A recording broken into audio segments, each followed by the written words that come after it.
December of the year 2000.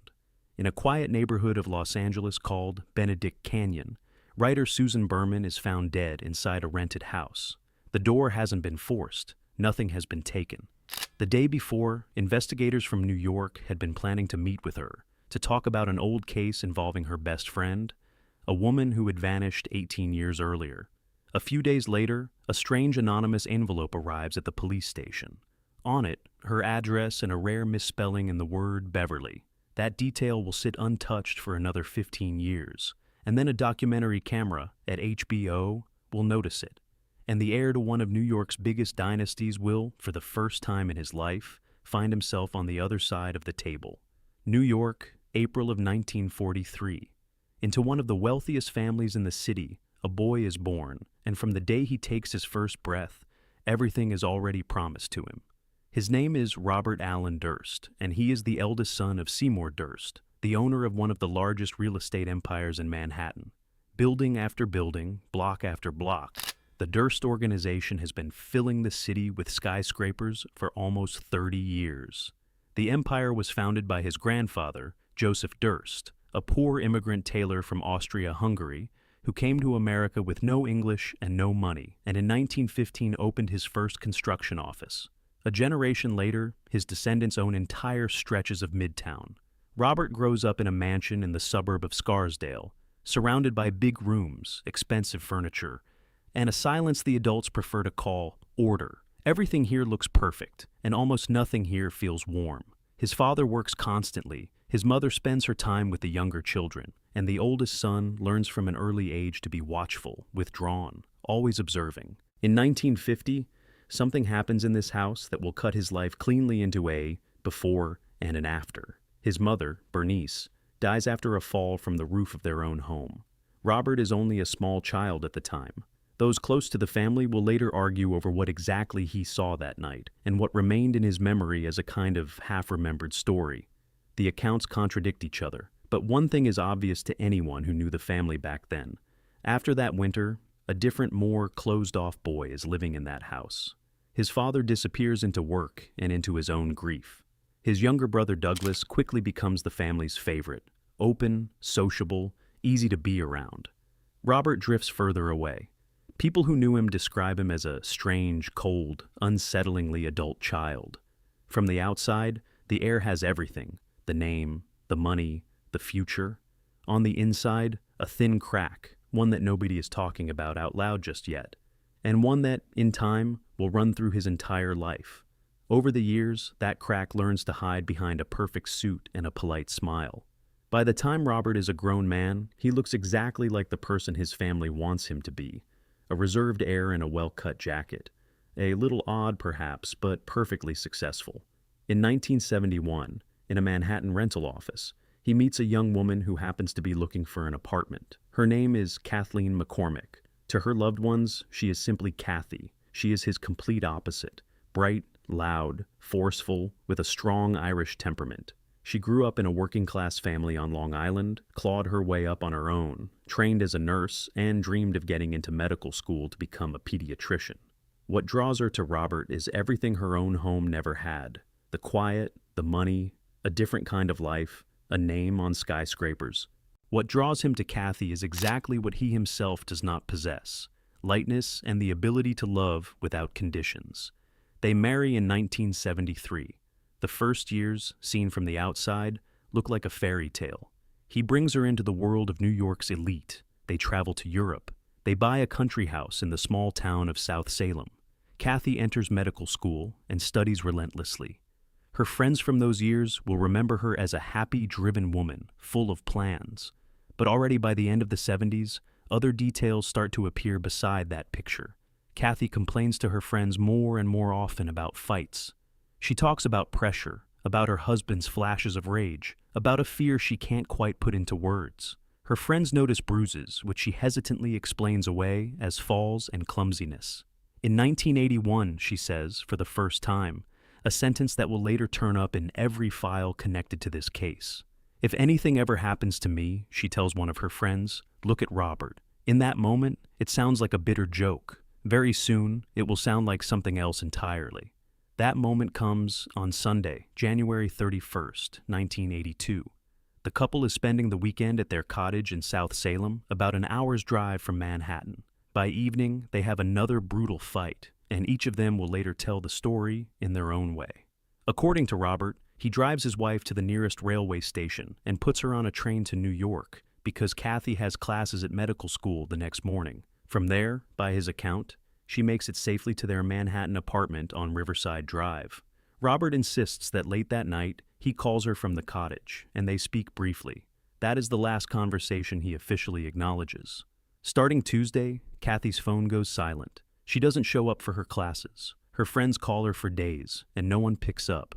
Only 5 days after she disappears, does Robert himself walk into a police station and file a report. From this moment on, the investigation moves in whatever direction suits the husband. The statements of the doorman at the Manhattan building will shift over time. At first he says he saw Kathy that evening, and many years later he takes those words back. A classmate from medical school will confirm it. No trace, no phone call, no note. No train station, no taxi rank, no airport camera catches her anywhere. Her purse, her documents, her belongings are all still in their places. Kathy seems to simply evaporate somewhere between the cottage in South Salem and a nighttime apartment in Manhattan. But the New York police of the late 70s are still not very skilled at leaning on wealthy witnesses. The investigation builds its picture almost entirely from Robert's words. His version, the train, the phone call, is accepted as the starting point. Everything that follows is built around it, and every path leads into a dead end. The body of Kathleen McCormick Durst will not be found after a month, after a year, or after 40 years. And the one person whose words shape the picture of her final evening calmly goes back to his own life, and he does not go back to that life alone. There is a woman beside him through all of this, someone who, in the first months after Kathy's disappearance, is almost never mentioned in public. Her name is Susan Berman, a journalist, a writer, the author of books about Las Vegas and about mob family histories. Susan isn't a random face in his circle. She is the daughter of one of the first casino owners on the legendary Las Vegas Strip. Her childhood was spent around big money, bodyguards, and people who knew how to keep other people's secrets. She and Robert have known each other since their student years at UCLA, the University of California, Los Angeles. They have been friends since the late 60s. She is at his wedding to Kathy. She knows them both. For Robert, Susan isn't just a friend, she is almost a sister, one of very few people he actually trusts. And in Robert Durst's world, trust like that is a rare and carefully guarded thing. After Kathy disappears, Susan is the first to stand up for him publicly. She talks to journalists. She shuts down uncomfortable questions. She calls around to mutual acquaintances. She explains that Robert is devastated and incapable of what people are starting to whisper about. In effect, she turns into his unofficial press secretary. Friends will later admit that much of what Susan was repeating to the press in the early 80s sounded almost word for word, like something Robert himself would have written for her. The arrangement works perfectly. As long as Susan is speaking for both of them, as long as her words are shaping the background noise, the investigator's attention slowly drifts away. Over the next few years, Kathy's case fades, slips into a cold archive, and starts to feel permanently closed. But from the very beginning, there is one vulnerable point in this whole construction: a living human being who knows too much. Susan is, at the same time, Robert's best ally and his biggest risk. Sooner or later, he will understand that. While Susan is covering for him in the press, a quieter war is going on inside the Durst family. Throughout the 80s, Robert is convinced that the real prize is still waiting for him personally. As the eldest son, he considers himself the natural heir to the Durst organization. All his life, he has been told that one day he will take over the company his grandfather built. But with every passing year, his father looks at his eldest son more coldly. Seymour Durst is unsettled by Robert's oddness, his emotional distance, the icy pauses in conversation, the sudden flashes of irritation, the endless rumors about Kathy's disappearance that never quite stop circulating in New York social circles. Next to this oldest son, the youngest, Douglas, looks like a much better bet. Steady, practical, self-assured, with no dark stories trailing behind him. In 1994, Seymour makes a decision that becomes, for Robert, the second great blow of his life after the loss of his mother. His father officially names not him, but his younger brother as the head of the family business. For an heir who has waited his entire life for that role, it is a public and painful humiliation. Robert cuts off contact with the family. He stops speaking to his brother, barely talks to his relatives at all, and walks away from the family councils. Robert's long-running dispute with his relatives over his share of the family trust drags on for years and is only finally resolved in 2006. With a large settlement, Robert receives approximately $65 million in exchange for giving up any further claim on the family fortune. It's an enormous sum even by Manhattan standards, but in the context of the Durst organization, it's only a small slice of what he considered his by birth. From the outside, everything still looks respectable. A millionaire with a settlement, with lawyers, with a new wife. On the inside, a man who, in a short span of time, has had his two main foundations pulled out from under him. First his place in the family, then his place at the top of the business. He remains wealthy, withdrawn, and almost invisible to his own relatives. And somewhere against that backdrop, new events begin to unfold. Those events begin in 1999, quietly, almost invisibly. On the desk of a New York State police investigator, an old folder marked Kathleen Durst surfaces once again. The case of the missing wife of a millionaire, which has been gathering dust in the archives for 17 years, has never officially been closed. Now it is being quietly reopened. For the first time in all those years, investigators drive out to the country cottage in South Salem, where Kathy was last seen, and begin searching for whatever their predecessors in the 80s may have missed. In the year 2000, the investigation stops being quiet. Westchester County District Attorney Janine Pirro, who has been running the office for several years already, makes a loud public statement. She personally intends to see Kathy's case through to the end. Robert's name appears in the newspapers once again next to the word suspect. His lawyers' phones are ringing off the hook with calls from journalists. Investigators go back and re-interview old witnesses, Kathy's medical school friends, her relatives. And here, Susan Berman shows up on their list again. The woman who, 18 years earlier, had done Robert's talking for him in the press now interests them not as a sympathetic friend, but as a source. They want to hear where exactly those versions of events she once repeated so confidently had come from in the first place. By this point, Susan herself is no longer living anything like the wealthy life of her youth. Her father's money ran out long ago. The royalties from her books are modest. She rents a small house in Los Angeles and is barely keeping up with her bills. According to the prosecution, this is precisely the period when Robert starts sending her noticeable amounts of cash. A few thousand at first, then a few more, then tens of thousands.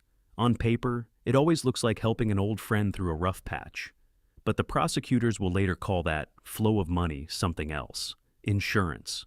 An attempt to keep quiet a person who knows too much about a long-ago winter back in '82. And the closer the investigators get to Susan, the more uneasy Robert himself becomes.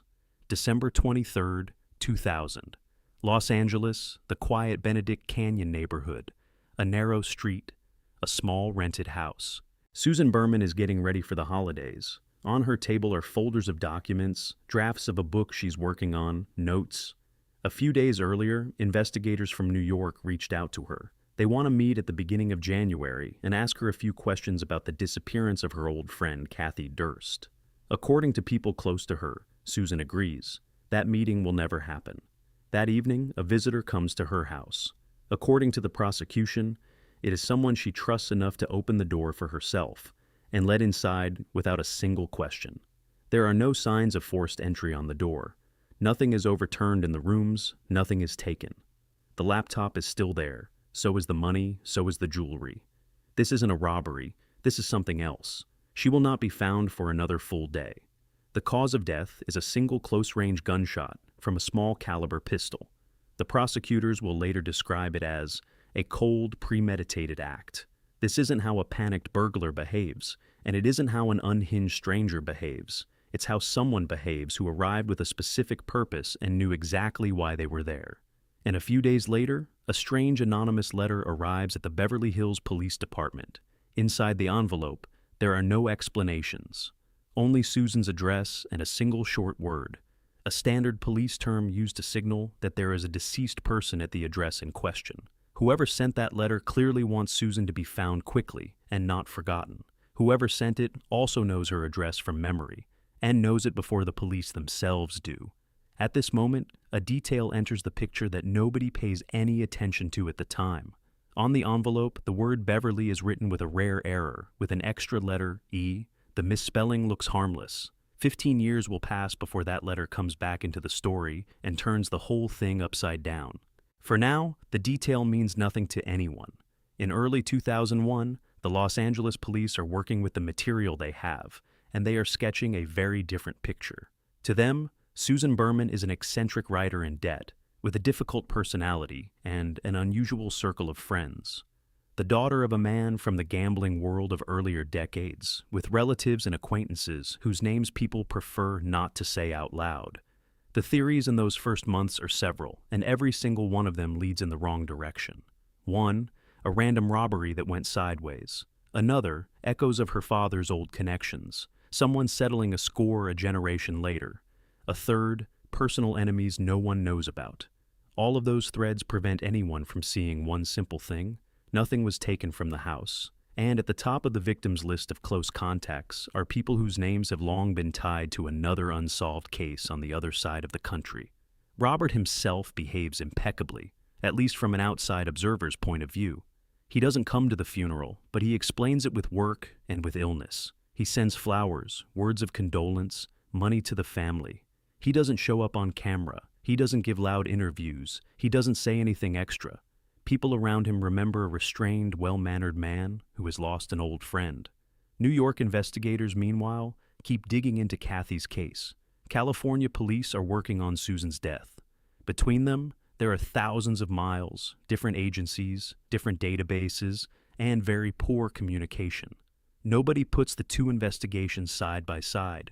Nobody knows about the cash transfers.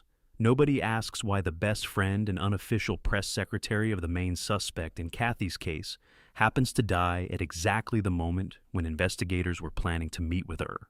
The convenient picture takes shape: a lonely writer in debt, a random victim, a shadowy background. And inside that convenience, Susan Berman's case slowly slides into the same cold shadow where the name Kathleen McCormick Durst has been lying for almost 20 years. It looks as if time is once again working in Robert's favor, but while time is working for him, he himself does not feel it. Back in the autumn of 2000, a few weeks before Susan's death, Robert does something that, from the outside, looks like complete nonsense. A New York millionaire with a fortune in the tens of millions of dollars rents a cheap apartment in the Texas port town of Galveston, $400 a month, no renovation, overlooking a dusty street. And he doesn't rent it as Robert Durst. He shows up to meet the landlady dressed in women's clothing, introduces himself under the name Dorothy Seiner, and pretends to be mute so his voice won't give him away. The landlady, not wanting to ask awkward questions of a wealthy tenant, agrees. To the neighbors, the new resident is a strange, quiet figure in a wig, someone you barely ever see. In the apartment next door lives 71-year-old Morris Black, a lonely, short-tempered man, equally sharp with everyone. Between him and Robert, a strange sort of neighborly acquaintance gradually takes shape. Sometimes they talk, sometimes they argue. The neighbors hear shouting through the walls. And in September of 2001, in almost the very days when the whole world is watching the tragedy in New York, local residents in Galveston Bay pull something out of the water that they first take for garbage. Inside are traces of the death of an elderly man. Part of the forensic evidence needed to complete the full picture will never be recovered. The police established the victim's identity fairly quickly: Morris Black.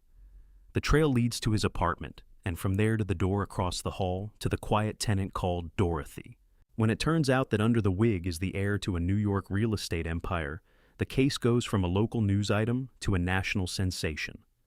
Robert is arrested, his lawyers post an enormous bail, and a few days later, he is back out on the street.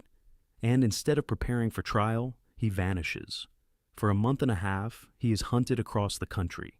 He is caught in Pennsylvania in about the most absurd way imaginable, at a supermarket, when a millionaire with a large sum of cash in his pocket tries to steal a sandwich in a bandage.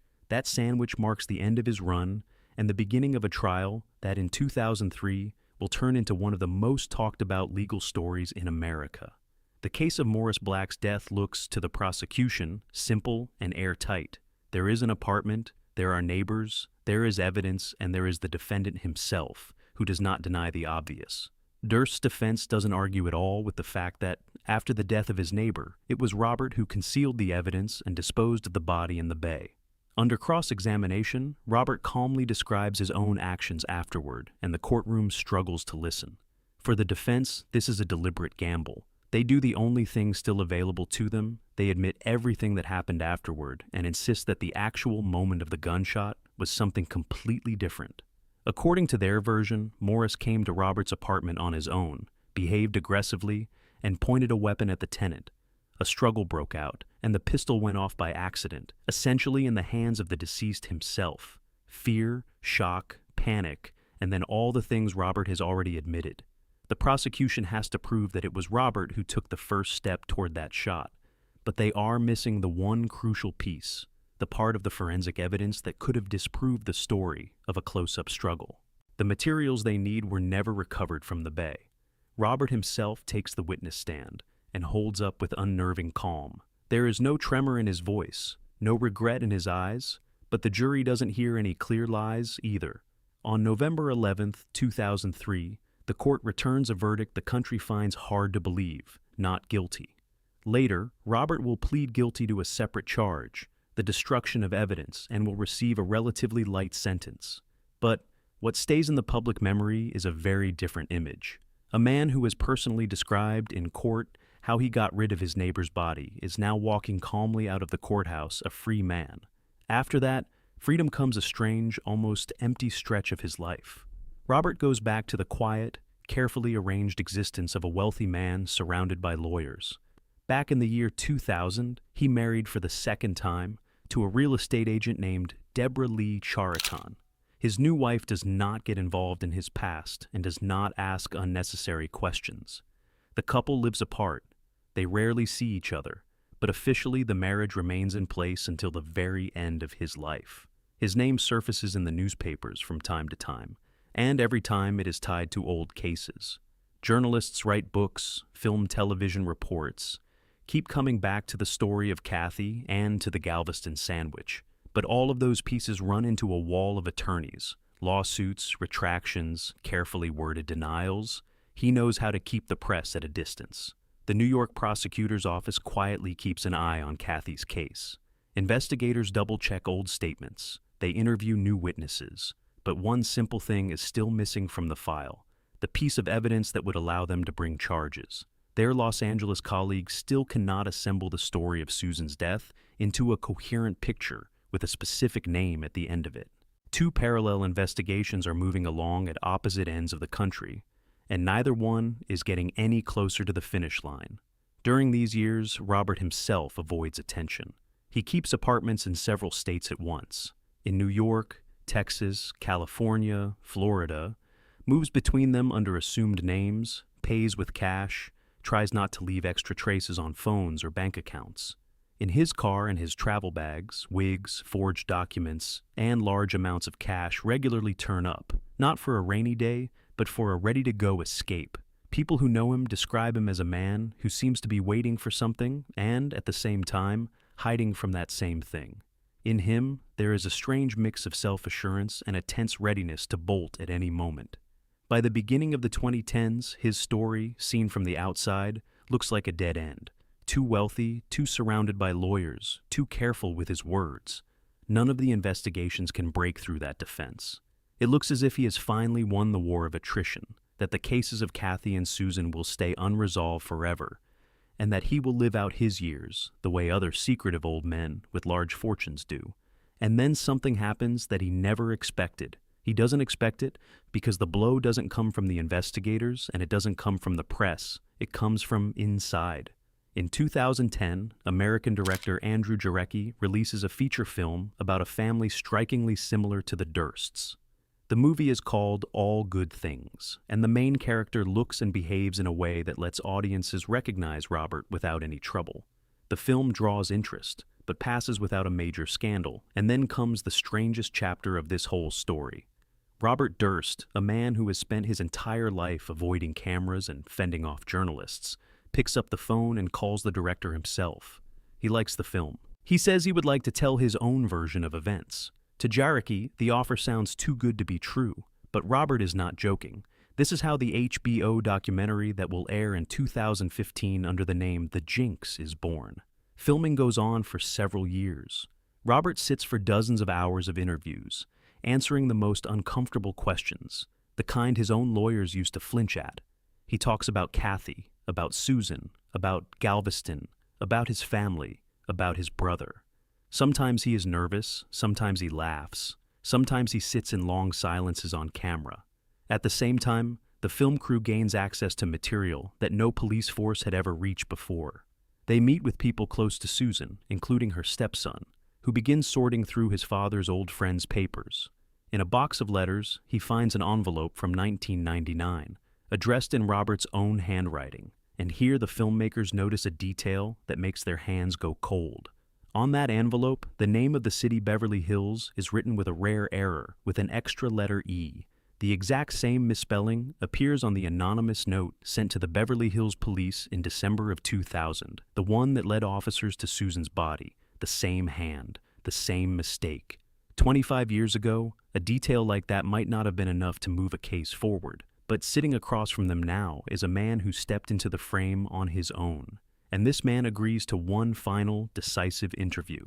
The filmmakers place that letter and that anonymous note to the police side by side in front of him. Robert's face changes, his answers get shorter, his breathing quickens. He asks for a short break, stands up from the table, and walks into a back room at the studio. He doesn't notice one crucial thing. The wireless microphone on his lapel is still switched on. The recording keeps running. There, behind a closed door, believing nobody can hear him, Robert begins to mutter to himself. A few phrases run together into a rambling stream, and somewhere in that stream, the sentence that a few months later will travel the front pages of newspapers around the world slips out. The meaning of it is that he did it, to all of them. In exactly that form, without any qualifiers, the sentence lands in the final episode of The Jinx, which airs in March of 2015. Later, his defense team and independent journalists will fairly point out that the editors had rearranged fragments of the recording and shortened the pauses between them. In the full transcript, the context doesn't sound as blunt as it does in the documentary. Some legal experts still argue to this day whether that recording can be called a confession in the strict sense of the word. But for viewers around the world, that distinction no longer matters. The audio becomes a public verdict long before any legal one. The day before the final episode airs, on March 14, 2015, Robert is arrested in a hotel room in New Orleans. With him, police find a wig, false identification under another name, a map with markings, and a large amount of cash. All of it adds up to one thing: he was getting ready to run again. Exactly the same way he did 15 years earlier out of Galveston. This time, they don't even give him the chance to try. And for the first time in nearly 40 years, the man who had slipped out of every story is sitting on the other side of the table, not as an heir, not as a millionaire, not as the strange star of a documentary, but as a defendant in the death of an old friend. At this point, people have been waiting for him for a very long time. The trial in the case of Susan Berman is postponed several times because of defense appeals, because of complaints about the defendant's health, and later because of a pandemic that freezes courtrooms across the country. 6 years pass between his arrest and the verdict. But in 2020, the trial finally gets underway for real, and almost immediately becomes one of the most talked about in California. The prosecution lays out on the table a picture it has been assembling for decades.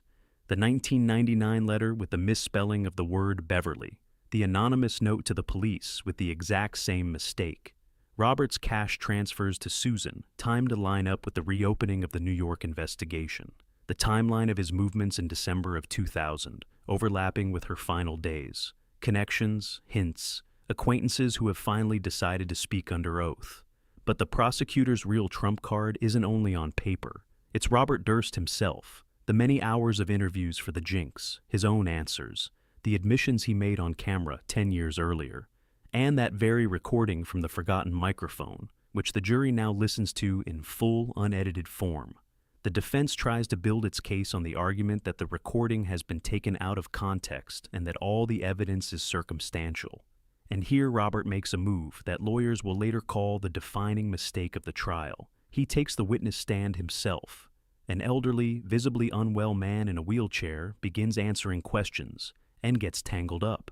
He contradicts himself, changes his version of events, admits things he had kept silent about for decades. The calm he once carried through Galveston has left him for good. On September 17, 2021, the jury withdraws to deliberate and comes back with a verdict already in hand, guilty of the intentional killing of Susan Berman. On October 14th, the court hands down the sentence, life in prison without the possibility of parole. For Susan's family, this is what they have been waiting for more than 20 years. For Kathy McCormick's family, it is a signal that justice, even if only partially, is finally catching up with a man who for decades had seemed beyond reach. But this catching up justice only makes it part of the way. A few weeks after the announcement of the life sentence for Susan's death, authorities in Westchester County, New York, file a separate charge against Robert, this one tied to Kathy's disappearance. For the McCormick family, this is a long-awaited moment. For the first time in almost 40 years, the case is officially treated with full seriousness, and a specific defendant is named in it. Their sister, their daughter, their friend is given back her status as a victim, rather than a woman who simply vanished into an unclear biography. But there will never be a trial in Kathy's case. Robert's health deteriorates sharply almost immediately after the California verdict. He is moved between prison medical facilities, hooked up to machines. He barely eats. He loses weight rapidly.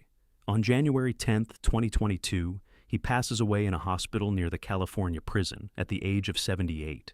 The official cause is cardiac arrest, natural causes. Less than 4 months pass between his sentencing and his death. With his passing, all the unresolved charges are automatically closed. There is no one left to put on trial. The McCormick family will never hear, in a courtroom, what actually happened to Kathy on that winter night in 1982. Her body still has not been found. The one person who knew the answer took it with him. Robert Durst's story turns into a kind of textbook example of how slowly justice moves when the other side of the table holds money, status, and a cold mind. Of how big family names know how to stretch time in their own favor. And at the same time, it's a story about how even the most tightly sealed cases sometimes crack in the most unexpected place. Not in a police archive, not in a forensics lab, but in a single misspelling on an old envelope, in a single documentary camera, and in a single forgotten microphone that an heir never thought to switch off behind a closed door, even if it takes 21 years to hear that crack. 2 women, 2 narrow staircases, 2 identical marks at the bottom step. Between them, 16 years, the Atlantic Ocean, and the same man who happened to be nearby in both cases. November of 1985, an American military base in Germany. December of 2001, a mansion in Durham, North Carolina. First, a close family friend, Elizabeth Ratliff. Then, a wife, Kathleen Peterson, a top executive at Nortel Networks and the first woman to graduate from the engineering school at Duke University. Why did a guilty verdict that seemed indisputable fall apart 8 years later? Why did this case seriously discuss an owl attack? And who was really standing on that back staircase at 2 in the morning? December 9th, 2001, 2:40 in the morning. The quiet Forest Hills neighborhood in Durham, North Carolina, is asleep. In a large house on Cedar Street, only the hall light and the narrow back staircase leading to the second floor are lit. The 911 operator picks up the phone and hears a man's voice, broken, gasping. The man is shouting that his wife fell down the stairs, that she is in very bad shape, that he doesn't know how many steps she tumbled down. The operator asks him to calm down. He can't. The man adds that Kathleen is still breathing, that they had wine that evening, that she may have taken a Valium before bed. 6 minutes later, at 2:46, the same voice calls again. This time he speaks more quietly and more evenly, as if something inside him has already accepted it. He says that Kathleen is no longer breathing. An ambulance and police pull up to the house. They know the address. This is where Michael Peterson lives, a writer, a former candidate for mayor of Durham, a man with a public biography. At the foot of the back staircase, they find a woman, Kathleen Peterson, 48 years old. She is lying on the wooden floor, one leg tucked under her. There are too many marks around her for someone who was found only a few minutes ago. Distinctive marks are visible on the walls, on the lower steps, on the railing, on her head. Several injuries that are hard to count at a glance. Nearby, Michael, barefoot, in shorts, in a shirt. On his clothing and skin, marks left behind after, by his own account, he tried to help his wife. He is crying, repeating that he had left her in the house and was out by the pool. The first version sounds simple. An accident. A woman drank, got up in the night, stumbled, fell. Stranger things happen in Durham, but within half an hour, a strange cold doubt begins to creep into the minds of those standing on that staircase. This doubt arrives with the very first careful look. Detectives Art Holland and Art Borland, experienced men, begin slowly circling the stairwell. What they see does not match a simple fall. There are too many marks, and they are in places where they should not be. Marks on the lower steps, that's explainable, but similar marks are on the walls, at roughly human height, as if they appeared not from a fall but from a sudden, sharp motion. There are marks on the doorframe, marks on the ceiling of the stairwell itself. The mark near the floor is too large for a woman whom the husband, by his own words, found only a few minutes earlier. The pathologist of Durham County, Dr. Deborah Radish, will later document 7 injuries on Kathleen's head, all on one side, grouped together, and it is precisely this arrangement that the prosecution will later interpret as evidence of repeated blows. At the same time, and this is important, there is no skull fracture. None of the typical injuries you'd expect from a fall onto hard wooden steps. No broken ribs, no back injuries, no wrist injuries of the kind people instinctively use to break their fall. There is one detail everyone will remember. Kathleen's left hand is clenched into a fist, and in that fist, a strand of her own hair, clearly not there by accident. The house around her, meanwhile, is immaculate. Doors locked, windows intact, nothing missing. No signs of an intruder. In the upstairs bathroom, a nearly full glass of wine is sitting there. It's as if Kathleen had intended to come back. On Michael's shirt and shorts, distinctive marks. On his body, no fresh scratches, bruises, or signs of a struggle. By sunrise, the first convenient version, accident, is already coming apart at the seams. While Kathleen's body is being taken to the morgue and forensic specialists are dismantling the stairwell into photographs and samples, detectives turn their attention to the second person in this house, the man who dialed 911, Michael Ivor Peterson, 58 years old, a resident of Durham, no minor figure. He's a writer. His bibliography includes 3 novels about the Vietnam War experience, The Immortal Dragon, A Time of War, and A Bitter Peace. The books were published by major publishers, translated, and well-reviewed. In the 90s, he becomes a columnist for the local newspaper, the Durham Herald-Sun, and quickly earns a reputation as an author who spares neither the police nor the district attorney's office. His columns are read and respected, and, at the same time, quietly resented in certain offices. According to the official version Michael has told for years, his right to speak is earned by personal experience. A former United States Marine Corps officer, a captain, a Vietnam War veteran. At book events and meetings with voters, he talks about his combat decorations, the Silver Star, the Bronze Star with Valor, and 2 Purple Hearts.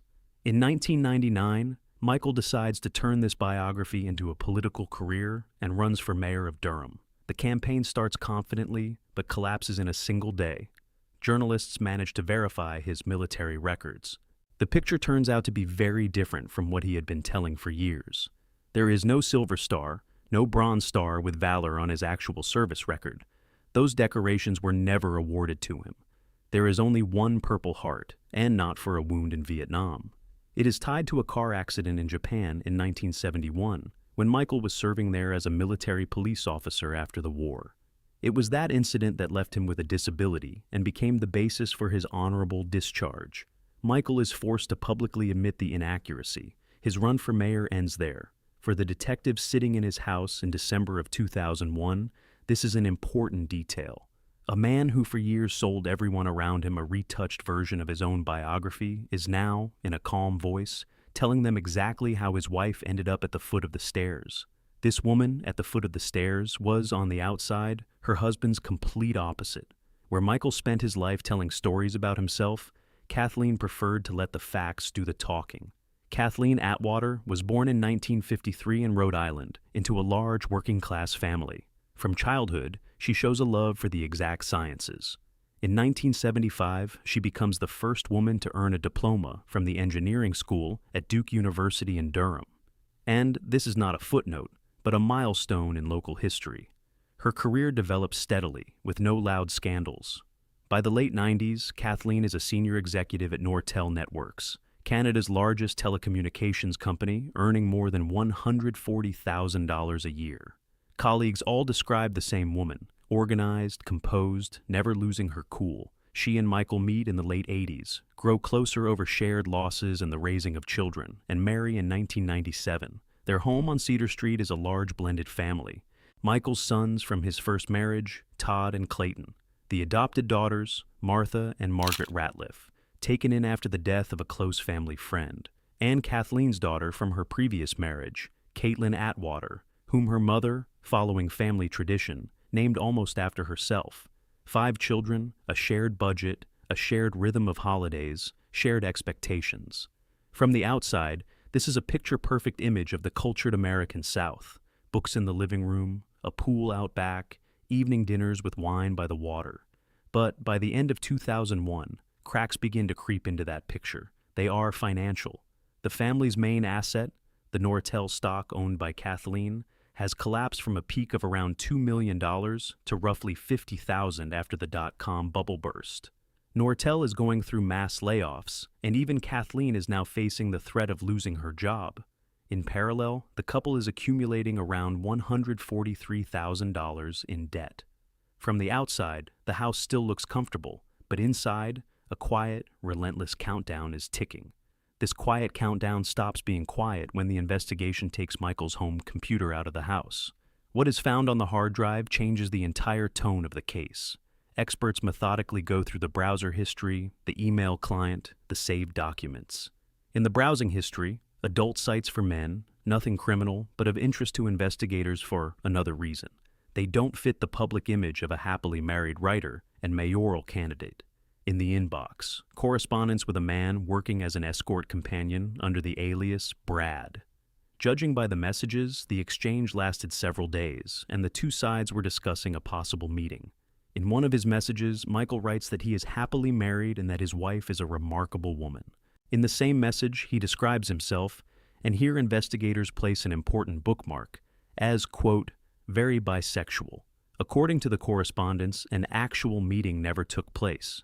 The investigation finds no evidence that Brad was ever at the Petersons' home. For the prosecution, what matters is not what Michael was doing. What matters is that this was a side of his life that Kathleen may not have known about. The prosecution's version begins to coalesce into a very specific picture. The evening of December 8th. Dinner, glasses of wine. Kathleen goes inside first. She has an early morning conference call with Nortel. She sits down at the shared computer and possibly sees on the screen something she was never meant to see. If that is true, the carefully constructed picture of a comfortable home threatens to collapse in a single minute. A divorce under such circumstances would hit not only Michael's pride, but also the family's fragile financial structure. And that structure rested on one more pillar. Kathleen's death would automatically trigger large insurance payouts and corporate bonuses. According to the prosecution, somewhere in the neighborhood of $1.5 million. A coincidence, or the motive the prosecution had been looking for from the start?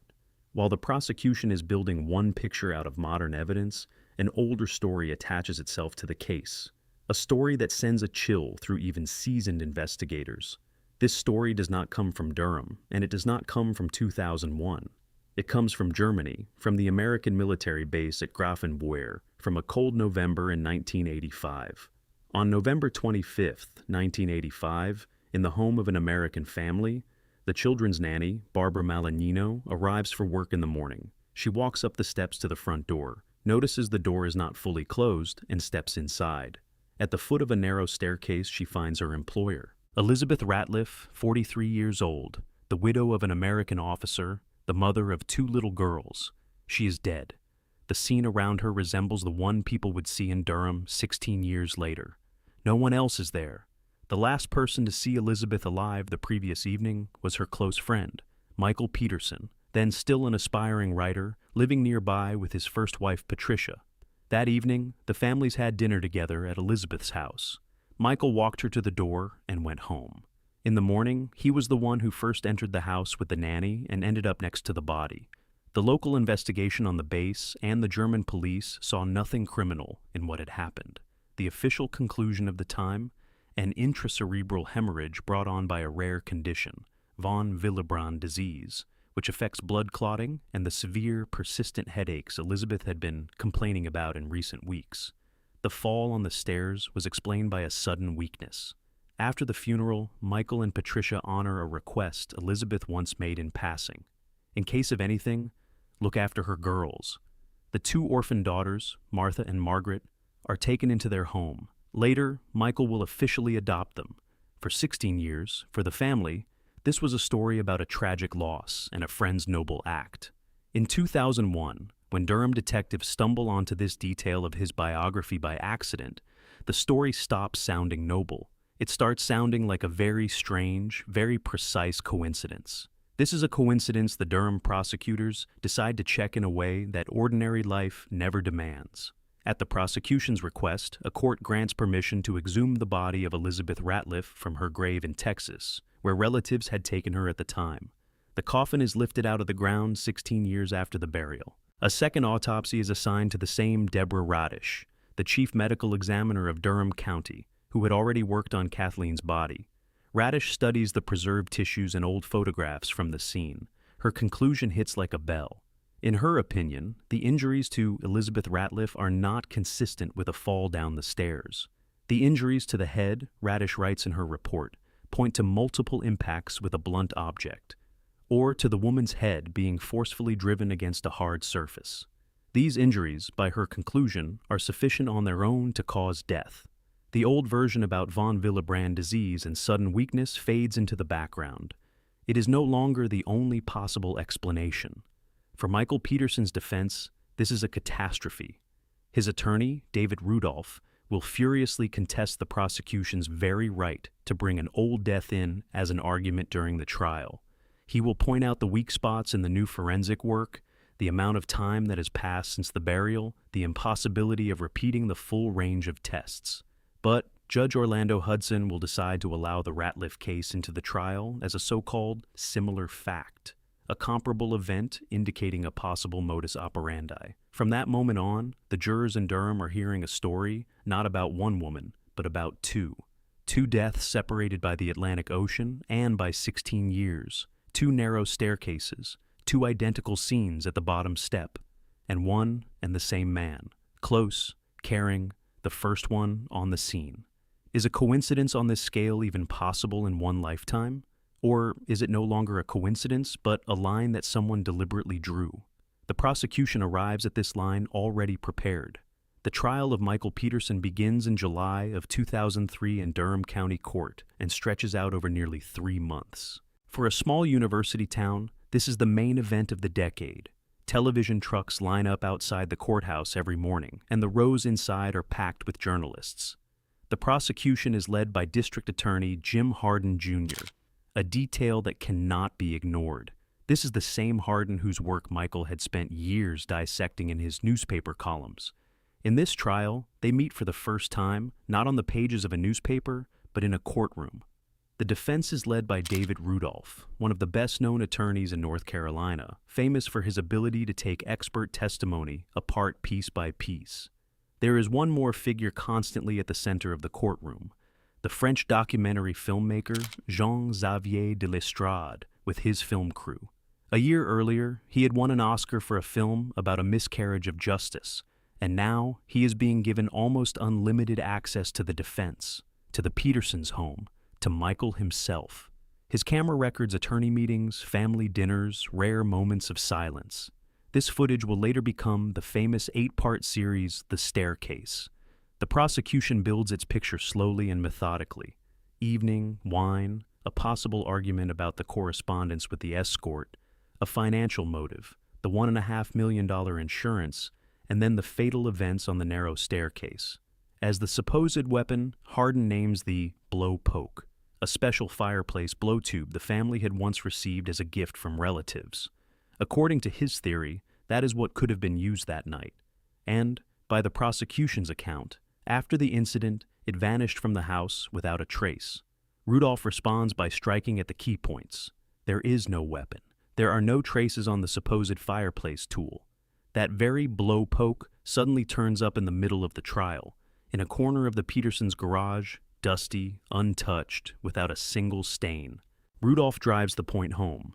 The entire case for the prosecution, he keeps repeating, rests on a single interpretation of blood patterns, and on a single expert. That expert's name is Duane Deaver, a bloodstain analyst from the State Bureau of Investigation of North Carolina, a veteran employee of the SBI. His specialty is what is known as bloodstain pattern analysis, reconstructing events from the shape, size, and arrangement of stains at a scene. On the witness stand, Deaver is confident. For hours he walks the jurors through photographs of the stairwell, using laser pointers to show angles, trajectories, marks on walls at shoulder height. By his interpretation, this is not the picture left by a person who has fallen. It is the picture that emerges from repeated impacts delivered from above. Deaver claims he can, from the arrangement of the droplets, reconstruct the positions of Kathleen and Michael at the moment it happened. For jurors who have never heard of bloodstain pattern analysis, his testimony sounds like serious science. A man in a suit, a calm tone, specialized terminology, confident conclusions. Rudolph tries to knock him off balance during cross-examination. He points out that many of Deaver's experiments were thrown together quickly, that they cannot be reproduced, that his real qualifications do not match his inflated resume. This will work. A few years later. In 2003, it does not. On October 10, 2003, the jury retires to deliberate. They return with a unanimous verdict. Michael Peterson is guilty of first-degree murder of his wife, Kathleen Peterson. Judge Hudson pronounces sentence that same day, life in prison without the possibility of parole. De Lestrade's camera captures Michael's face in that moment. He is looking to the side, as if not quite understanding what has just been said. His children, his sons Todd and Clayton, his daughters Martha and Margaret Ratliff, are in the courtroom, in tears. The only one of the children who supports the prosecution is Caitlin Atwater, Kathleen's biological daughter from her first marriage. She walks out of the courtroom in silence, without looking back. For the next 8 years, her stepfather will live behind bars, and Duane Deaver's testimony will quietly be filed away, waiting for its moment. That testimony will wait for its moment for almost 8 years. Michael Peterson is transferred to Nash Correctional Institution, a medium-security prison in North Carolina. He has a gray beard, a prison uniform, glasses. He writes letters, keeps a journal, answers his family. He continues to call himself innocent. The children split into 2 camps, the sons, Todd and Clayton, and the adopted Ratliff sisters, Martha and Margaret, publicly stand by their father. They keep coming for visits, raising money for appeals, giving interviews. Caitlin Atwater, Kathleen's biological daughter, is convinced of the opposite and makes no secret of it. The family that had looked like a single unit in the wedding photos of 1997 splits along the line of this case. While Michael is in prison, events unfold in North Carolina that initially have nothing to do with him. Journalists at the News and Observer in Raleigh launch a major investigation into the work of the State Bureau of Investigation. They go back through old cases in which laboratory experts played a key role. The findings are unpleasant. In a number of convictions, important evidence was presented in a one-sided way. Part of the analysis was never fully completed. Part of the conclusions were stretched. In 2010, the material reaches the office of the state's Attorney General, Roy Cooper. He orders an independent audit of the SBI and brings in outside specialists. The review covers dozens of cases over more than a decade. It focuses on specific employees and specific conclusions, and at the center of attention stands the very same Duane Deaver. By the beginning of 2011, the audit documents that, in several dozen cases, the expert had distorted or presented data in a way that made it look more convincing than it really was. In January of 2011, Duane Deaver is fired from the SBI. His name lands on the front pages of newspapers. no longer as the name of a confident witness, but as the name of a man whose testimony now hangs a large question mark over dozens of convictions. And Michael Peterson's verdict is among them. A case that once seemed closed is back on the desk of the same judge. David Rudolph and a new defense team file a motion to reopen the verdict on the basis of newly discovered circumstances. Above all, the audit materials and the findings about Deaver's work. Hearings are scheduled for the fall of 2011. At the prosecution table, new prosecutors. The judge, still Orlando Hudson, the same man who 8 years earlier had sentenced Michael to life. In December of 2011, Hudson issues a ruling the likes of which North Carolina had not seen in a long time. He finds that Dwayne Deaver's testimony at the 2003 trial was, quote, materially misleading and deliberately false on several key points. The judge also notes that the expert exaggerated his practical experience and specialization in bloodstain analysis. On the basis of these findings, Hudson throws out the conviction and orders a new trial. On December 16, 2011, Michael Peterson is released from prison on $300,000 bail. An electronic bracelet is fastened to his ankle. Formally, he is still a defendant awaiting a new trial. In practical terms, he is coming home. Home, where it all began. To the very mansion on Cedar Street where, at the foot of the back staircase, Kathleen was once found. Jean-Xavier de Lestrade's crew is there again. The Frenchman returns to Durham, resumes filming, re-establishes contact with the family. His documentary series, once wrapped up with a guilty verdict, now gets an entirely new continuation. In the frame is Michael, 8 years older, silent, gray stubble on his face, standing on that familiar staircase. In the frame are his grown-up children. In the frame is David Rudolph, who already understands. There will be no second trial as spectacular as the one in 2003. If the main pieces of the prosecution's evidence have been destroyed, what does the case even stand on now? No weapon, no reliable bloodstain patterns. All that remains is an old coincidence between two biographies and one and the same man who happened to be nearby twice. While the case hangs in the air waiting for a new trial, theories begin swirling around it. Some are serious, others are on the edge of the absurd. The strangest of them will go down in history as the owl theory.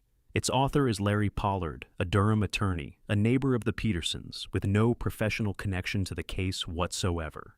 In 2008, he carefully rereads the publicly available investigative materials and latches onto one detail. In Kathleen's left hand, found at the foot of the staircase, there was not only a strand of hair, there were also two more things that, for some reason, no one at the trial had discussed in any detail: a microscopic owl feather and a thin sliver of wood.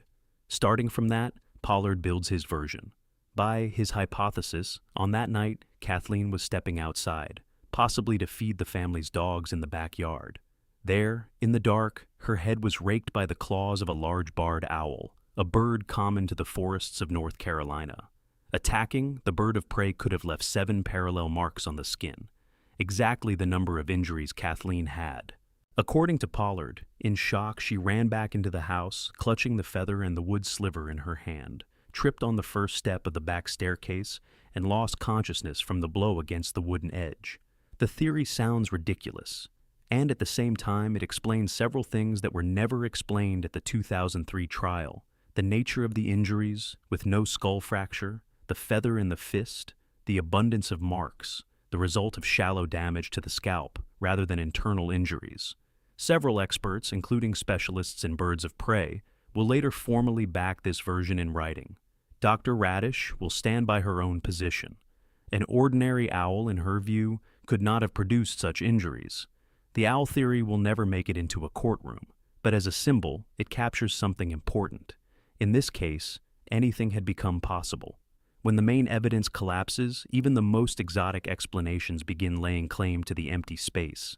Instead of a full new trial, loud and spectacular, the two sides move toward a compromise. Too many years have gone by.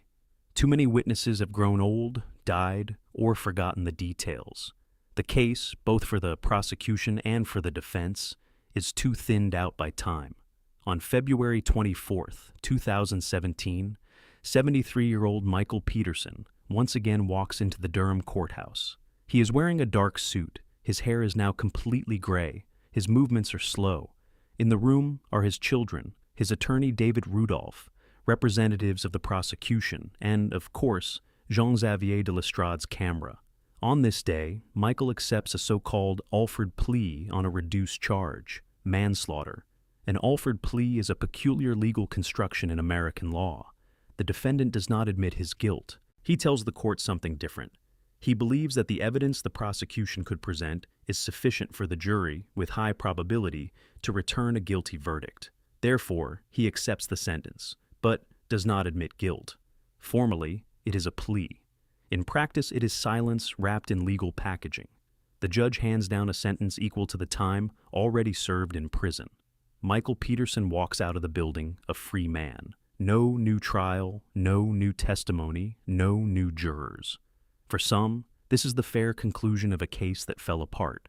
For others, it is a convenient formula that let everyone walk away without answering the main question. In 2022, an HBO dramatic series comes out with Colin Firth in the role of Michael, and the whole story gets one more round of public attention.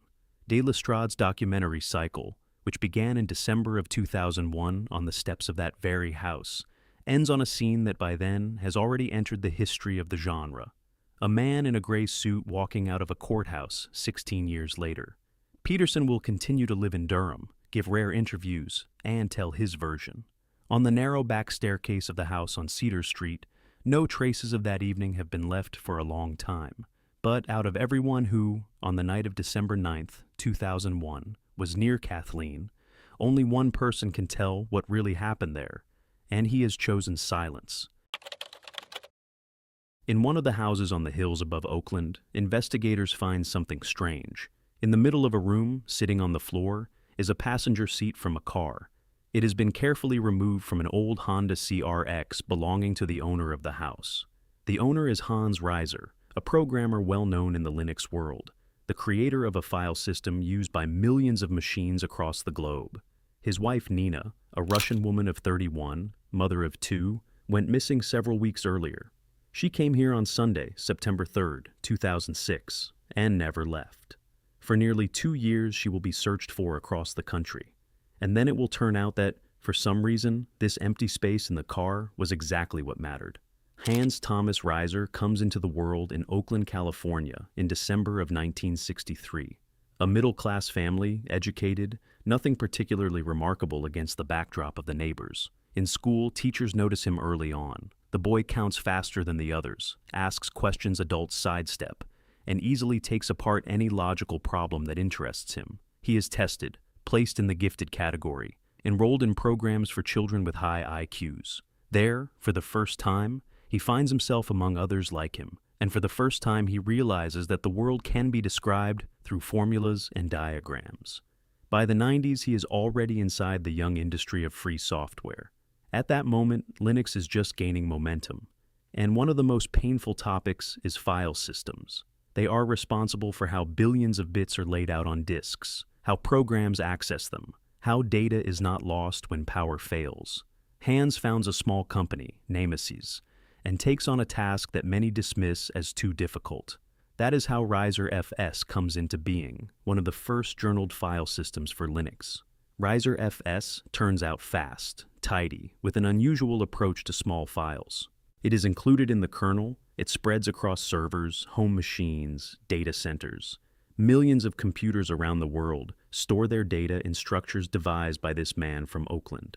In professional circles, his name is spoken with respect. His craft is to make sure not a single byte disappears without a trace, so that even after a crash, you can restore the records and say precisely what was there and what was not. By 2006, Hans is married, has 2 small children, a collapsing business, and a large house on the hills above Oakland. In September of that year, his wife Nina will vanish, completely without a trace, for almost 2 long years. Almost 2 years is not a random stretch of time. To understand how it became possible at all, you have to go back nearly a decade, to another city and another language. In 1998, Hans Reiser turns to a marriage agency that works with women from Russia. He is 34, successful in a narrow professional field, but lost in his personal life. The agency gives him a list of profiles, and among them is one that catches his attention. In St. Petersburg, he meets Nina Sharapova, a young woman born in 1975. Nina graduated from medical school. By profession, she is an obstetrician-gynecologist. She has a calm manner, good English, and the attentive, slightly guarded look of someone used to making her own decisions. Hans falls in love quickly and awkwardly, in his usual engineer's way, unable to bargain with his feelings. In 1999, they marry, and Nina moves with him to Oakland. America does not welcome her easily. A Russian diploma is not automatically recognized here. To work as a doctor, she has to retake exams, study again, reconfirm her qualifications. Nina begins that road, but at the same time, she needs to earn a living, and she takes a job as an assistant in a psychiatric practice. It is far from the delivery room, but it is stability and a medical environment she is used to. In the family, one after another, 2 children are born, a son and a daughter. Nina runs the house, drives the children, plans the schedule with the same precision with which she once kept patient charts. Friends who stop by their house in those years describe her the same way. Organized, punctual, devoted to her children, reserved with outsiders. Hans, by contrast, looks different. Absent-minded, absorbed in code, carried away by any technical idea, eccentric in everyday life. Around him there is always a cloud of small oddities, scattered papers, forgotten appointments, long monologues on topics his listener knows nothing about. From the outside, it is not yet a tragedy, just 2 very different people in one house. 2 very different people in one house is a structure that holds only until the first serious load. By 2004, the load arrives. The marriage does not fall apart all at once, not in a single row, but gradually, like a file system with accumulating errors. Nina, more and more, often complains to her friends about her husband's control, his suspiciousness, the endless arguments over money. She says Hans wants to decide too many things for her, from the children's schedule to what counts as a reasonable expense. In that same year, 2004, another man enters her life. His name is Sean Sturgeon, and he moves inside the family's close circle as a friend of Hans. Sturgeon is a striking and, in his own way, unsettling figure. He is a man with an unusual reputation, leading a rather closed life, and at the same time he ends up near Nina at a moment when she has almost no one to talk to about home. A romance begins between them. For a while no one knows about it, except Nina's closest friends. When Hans finds out, it is a blow from 2 directions at once. He loses his wife and his friend at the same time. Conversations in the house become short and cold. Nina files for divorce. A harsh battle begins for custody of the 2 small children, and each side is ready to use anything it can find. In the papers filed with the court, heavy accusations are voiced, but no jury has yet weighed them. In parallel, the work collapses as well. Nemesis, long sustained by a few government contracts, loses its key grant. There is little money, almost no employees, and Hans is left alone with Reiser 4, the project that was meant to become his life's main work. He lives in a large house on Exeter Drive in the Oakland Hills, sees the children on the custody schedule, and feels the ground beneath his feet shifting in every direction at once. The ground shifts in every direction for almost 2 years. And then comes September 3rd, 2006, a Sunday, a quiet day in the hills above Oakland. Summer is coming to an end. It is still hot in the parks, but the evening is already cool. On that day, Nina does what she has done many times before. She gathers the children, climbs into her 2001 Honda Odyssey minivan, and drives to her ex-husband's house on Exeter Drive to hand them over on the custody schedule. She pulls up to the house, the children get out and go inside. The mother says a brief goodbye to them, walks back to the car, and drives away. Those few minutes at the doorstep will turn out to be the last confirmed minutes anyone sees her alive. After that, no camera, no neighbor, no acquaintance will encounter her again. From that point on, the map of Oakland, it is as if she walks off the edge of the page. The next morning, she has meetings planned. Nina is a woman of schedules. She never misses a doctor's appointment, a lunch date, or a work shift without warning. But on Monday, the phone is silent. Messages go unread. The car is nowhere to be seen. A friend who was supposed to meet her waits an hour, then calls, then drives to her house. No one. Bills unpaid, groceries in the fridge untouched, the children's things lying where she left them on Saturday. On Tuesday, the alarm becomes real. Her friend calls the Oakland police and reports her missing. At first, the officers take it calmly. In American cities, someone disappears every day and turns up within 24 hours. But after a few hours of checking, the picture darkens. The ex-husband cannot give a coherent answer about where his wife might have gone. She is not at her workplace. There are no transactions on her bank card. On September 5th, the missing persons case for Nina Reiser is officially opened. From that moment on, her story begins to be written by other hands. From the moment her story begins to be written by other hands, 2 weeks pass. The Oakland police search for her all across the city. They check hospitals, morgues, surveillance cameras, stop similar minivans on the roads. They canvass the neighbors on Exeter Drive, colleagues from the psychiatric practice, acquaintances from the Russian community. No one has seen anything. Nina's car, her Honda Odyssey, seems to have dissolved along with its owner. On September 18, 2006, the minivan is finally found. It is parked on a side street in Berkeley, neatly, as if the driver had just stepped into the nearest store. Officers cautiously circle it, peer through the windows, and stop. In the trunk there are unbagged groceries from a supermarket, an ordinary Sunday load for a young mother, milk, vegetables, something frozen. On the front passenger seat lies her wallet. Inside the wallet, cash, bank cards, documents, everything in place, nothing touched. For investigators, this is a key moment. The minivan looks as if its owner had stepped out for a minute and would return any second. But she has not come back for 2 weeks. A woman who drives her children on a schedule, pays the mortgage, plans doctor's visits, and buys groceries for the whole week does not abandon her car like this. She does not walk away from it barefoot, without money, without documents. She does not forget a bag of groceries in the trunk. From this point on, the theory of voluntary disappearance is taken off the table for good.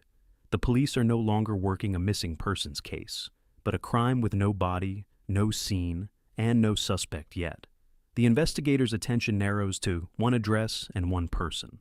The last man to see Nina Reiser alive was her ex-husband. It was to his house she pulled up that Sunday, on his doorstep, that she said goodbye to the children. And it is he who, in these very days, is behaving in a way that makes the hair on the back of the Alameda County detectives' necks begin to slowly rise. The hair on the detectives' necks does not rise for nothing. They get a warrant and enter the house on Exeter Drive. It is a large, slightly run-down house in the hills, typical for the Oakland Hills neighborhood. Wooden siding, terraces, a window looking out onto the bay. Inside, a mess in which you cannot immediately separate the chaotic life of a lonely man from the possible picture of a crime. Books, technical journals, papers with calculations, plates, wires, dismantled computer cases. The investigators go through the rooms one by one. There are no obvious signs of a struggle, no furniture shoved aside, no broken dishes, no bloodstains on the walls or floor in the first walkthrough. But there are also none of the usual traces of Nina's presence, her clothes, her cosmetics, her handwriting on notes on the fridge. It is the home of a man who lives alone, and at the same time, a home to which the mother of his children came many times. And then, one of them steps into a back room and stops. In the middle of the floor stands a car seat. Not a chair, not a piece of furniture, but specifically a passenger seat from a vehicle. It has been removed carefully, the mountings detached and brought into the house. It does not belong to the car Nina drives. It belongs to Hans's other car, his old 1988 Honda CRX, a two-door coupe he uses most often. The investigators exchange looks. A simple chain of questions forms in their minds. Why would a man remove the passenger seat from his own car? Why do it precisely now, in these very days when the police are searching for his ex-wife? Why, for that matter, deprive himself of the ability to seat anyone beside him on the front passenger side? Any answer that comes to mind sounds wrong. They do not say it out loud yet. It is not yet evidence in the full sense of the word, just an oddity that cannot be explained by repairs, cleaning, or the logic of ordinary life. But it is with this oddity that the house on Exeter Drive stops being merely the place where an eccentric programmer lived. It becomes a possible starting point. The starting point turns out to be not only the room with the seat. After the house, forensics examine the Honda CRX itself, the car from which the seat was removed.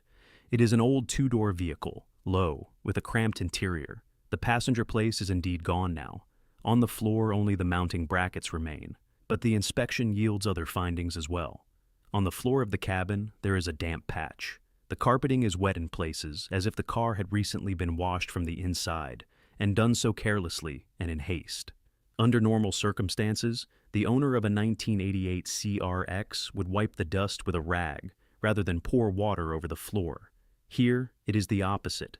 The surface had been cleaned without being properly dried.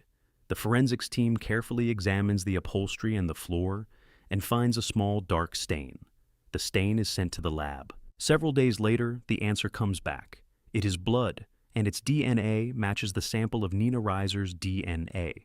One drop, small, less than the size of a coin, but it is this drop that turns a set of oddities into evidence. A car without a passenger seat, a wet floor, the blood of a missing woman inside it. Each element on its own could still be explained.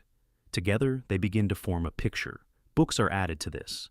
In the house and in the car, investigators find recently purchased editions devoted to the investigation of serious crimes. One of them is a well-known collection that examines famous criminal cases of the past. Another is a documentary study of the work of a homicide unit in a large American city. For a bibliophile or a criminologist, such a set means nothing. For a man whose wife vanished 2 weeks ago, it sounds different. The investigators begin to exchange looks without any doubts now.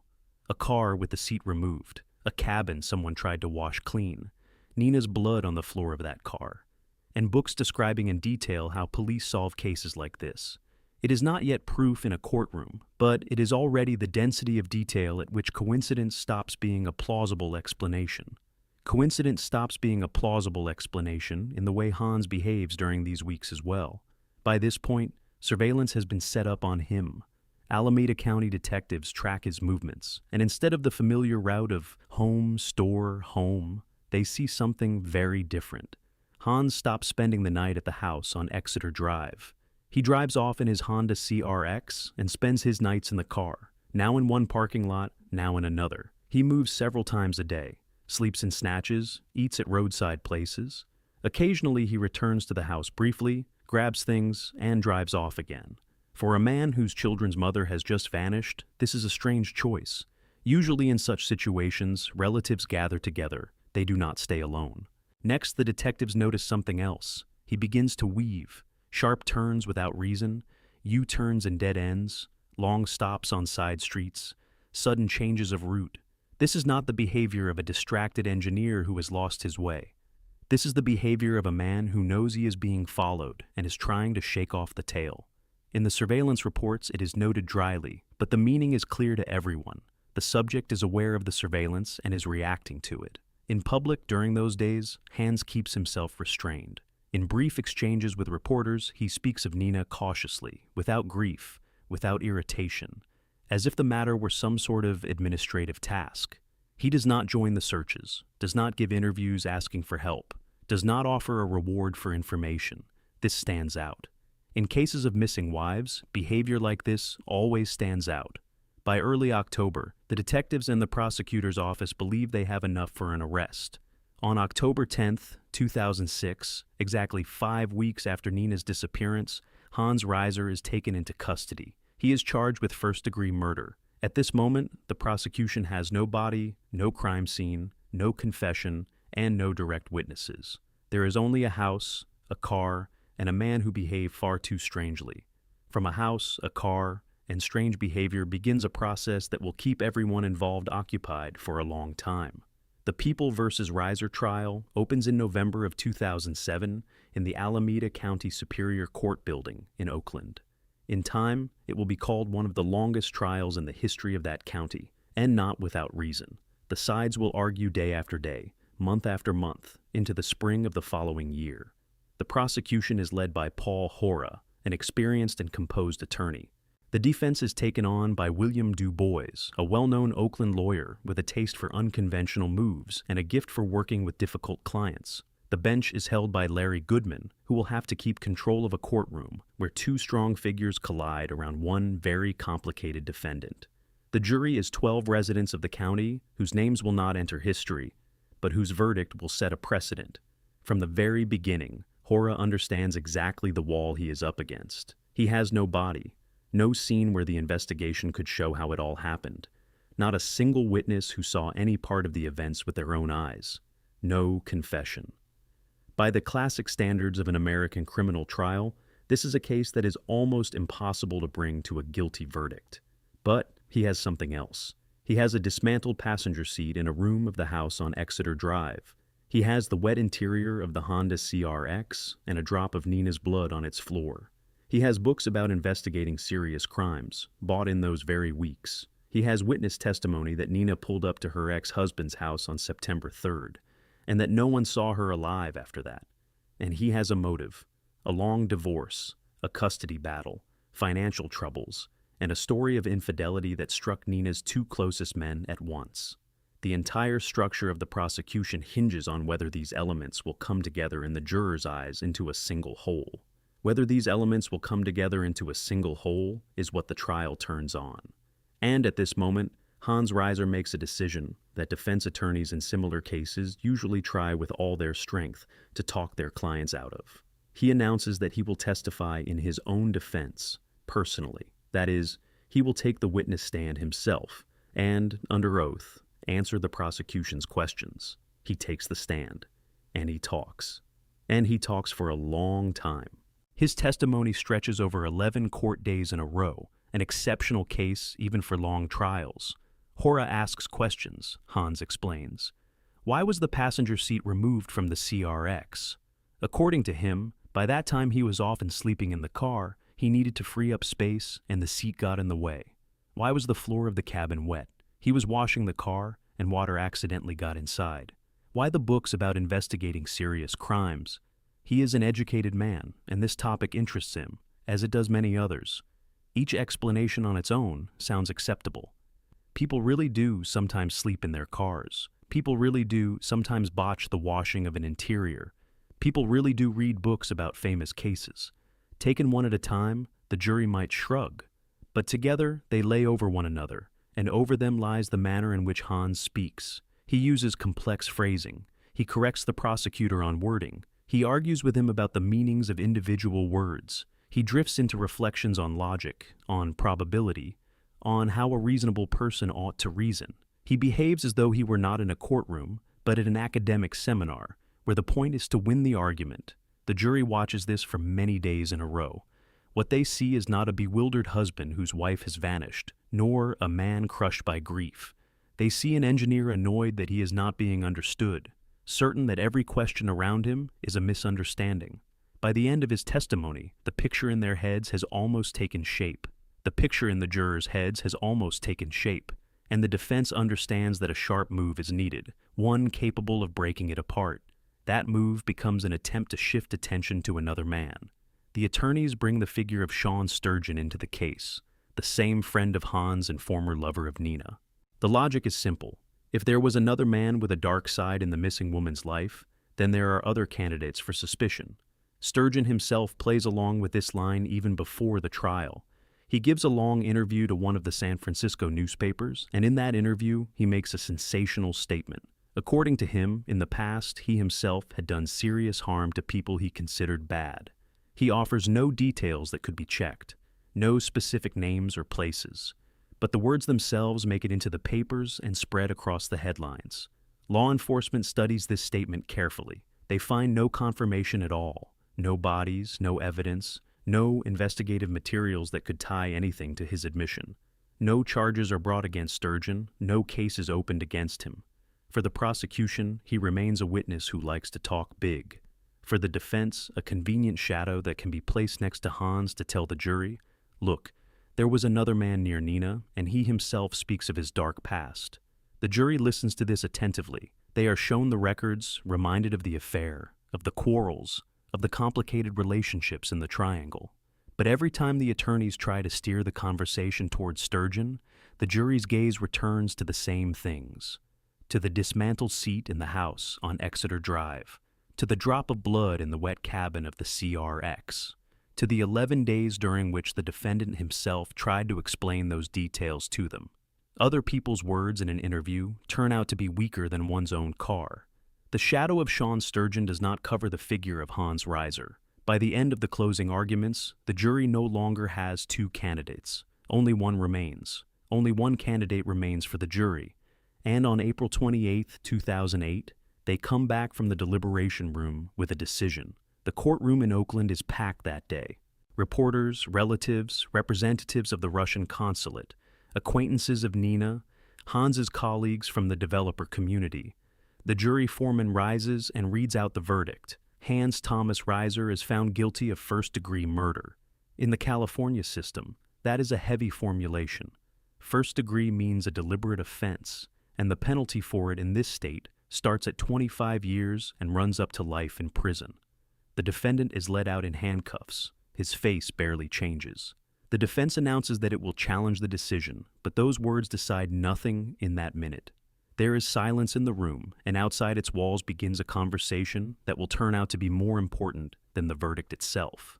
That conversation runs in two worlds at once. In one of them, court reporters discuss a rare precedent, a guilty verdict for murder handed down without a body, without a crime scene, and without a confession.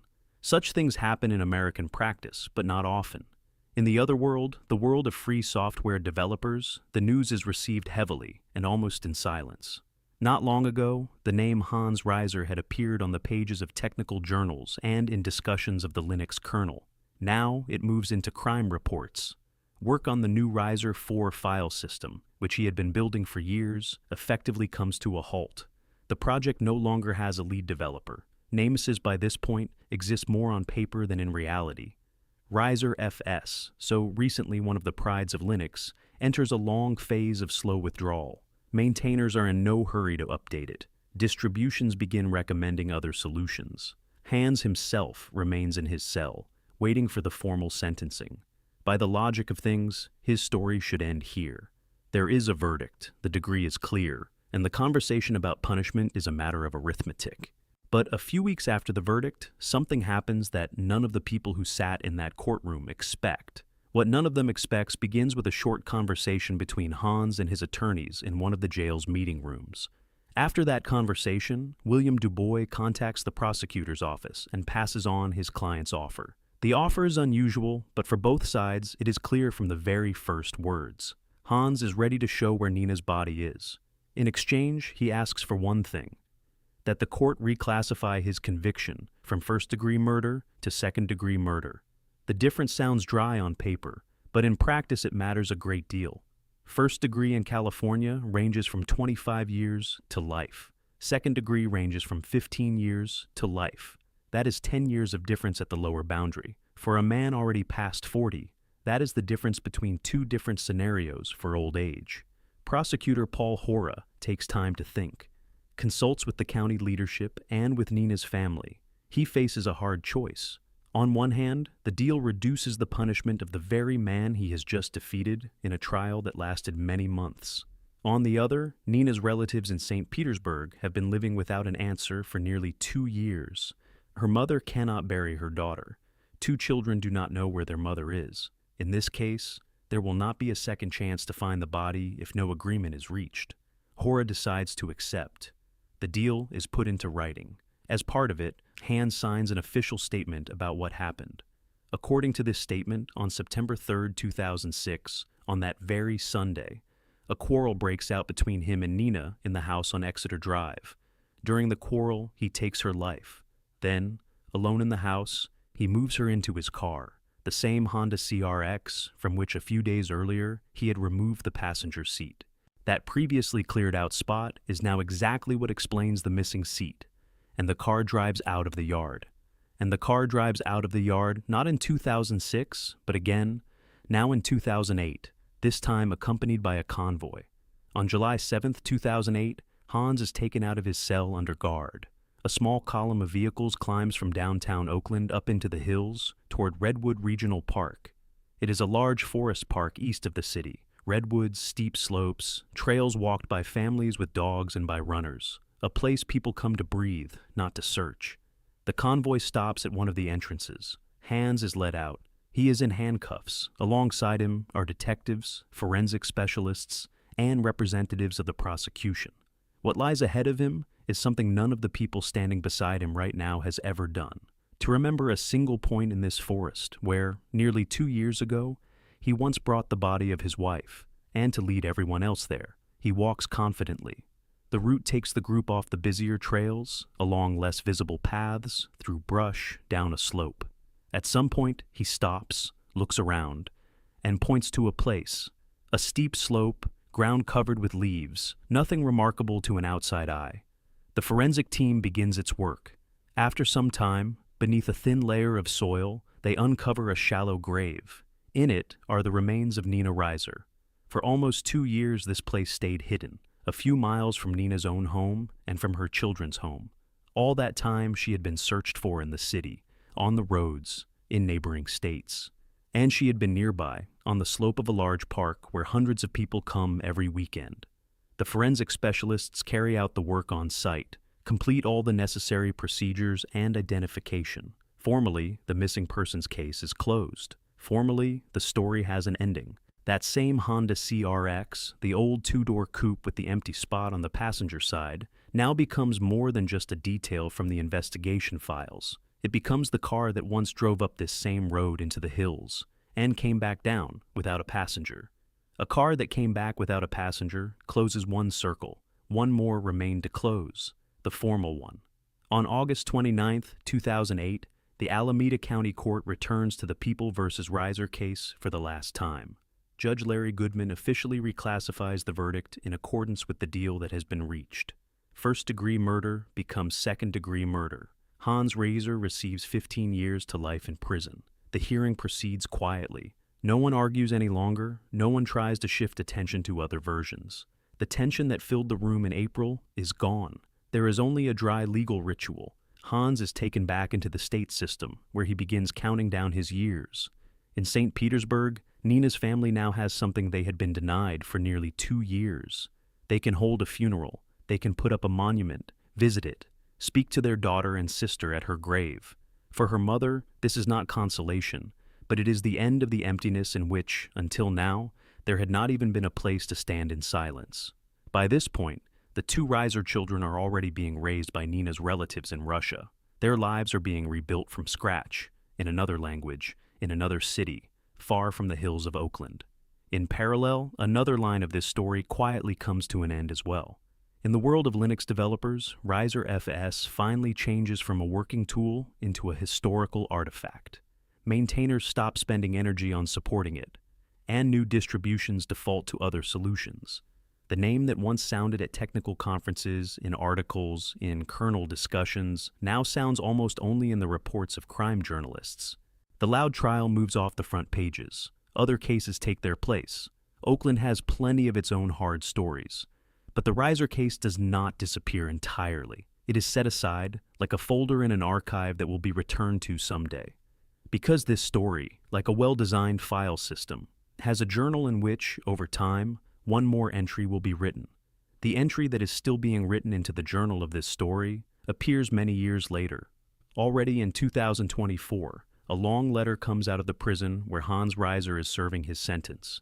It is addressed not to journalists and not to relatives, but to the community of Linux developers, and it is published on one of the open mailing lists, LKML, where his file system was once discussed. People who, for many years, had seen his name only in archived threads suddenly get the chance to read a message from him directly. This letter, for the first time, sounds different. It has none of the complex phrasing of earlier years, no attempt to argue about terms, no explanations that try to reduce everything to coincidences. Hans speaks about being at fault. He says it plainly, without caveats and without alternative versions. He admits that it was he who took Nina's life on September 3, 2006. He admits that for years he had not let himself truly understand what he had done, and had been searching for wording that preserved at least an outwardly acceptable image of himself. He asks for forgiveness from the children who grew up without a mother, from Nina's relatives, whose lives for many years became an act of waiting, from the colleagues who once counted on his work, from the community that once entrusted him with one of the important tools of free software. He supports the decision to finally remove Reiser FS from the Linux kernel as natural and correct, and explains that he does not feel entitled to hold on to code left over from the man he was before his choices. The letter does not change the verdict. Nina does not come back. The children do not get their childhood back. The precedent in legal practice remains the same. No new facts come to light that the investigation did not already know. Sentences are not reconsidered. By outward signs, nothing happens at all. What happens is only one thing: a man who for many years fought for every word and every detail of his explanations finally says what he should have said at trial. He does it from a cell, in a letter to developers. To many it seems too late. To some, still important. To some, still important. If we gather everything we now know about this case into one short list, there is not all that much. A dry residue that could fit on a single page.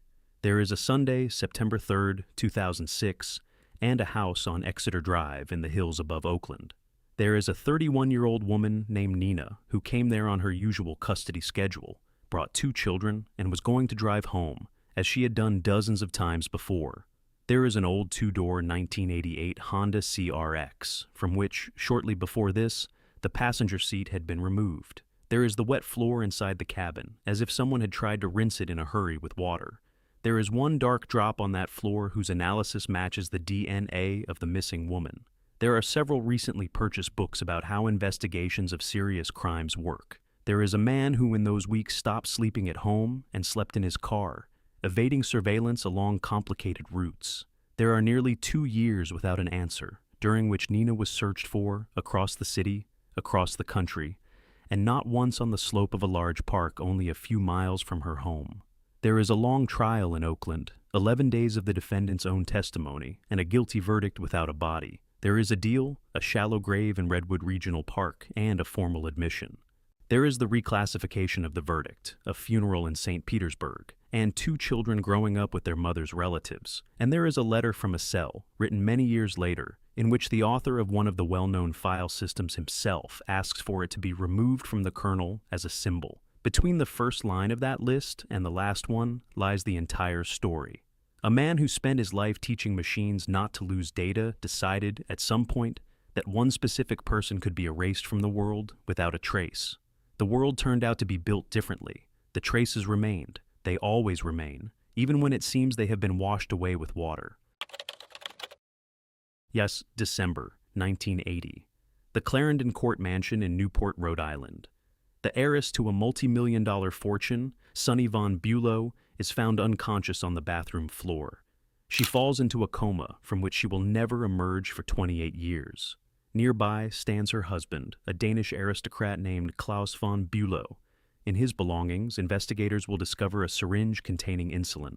One court will find him guilty. Another will acquit him.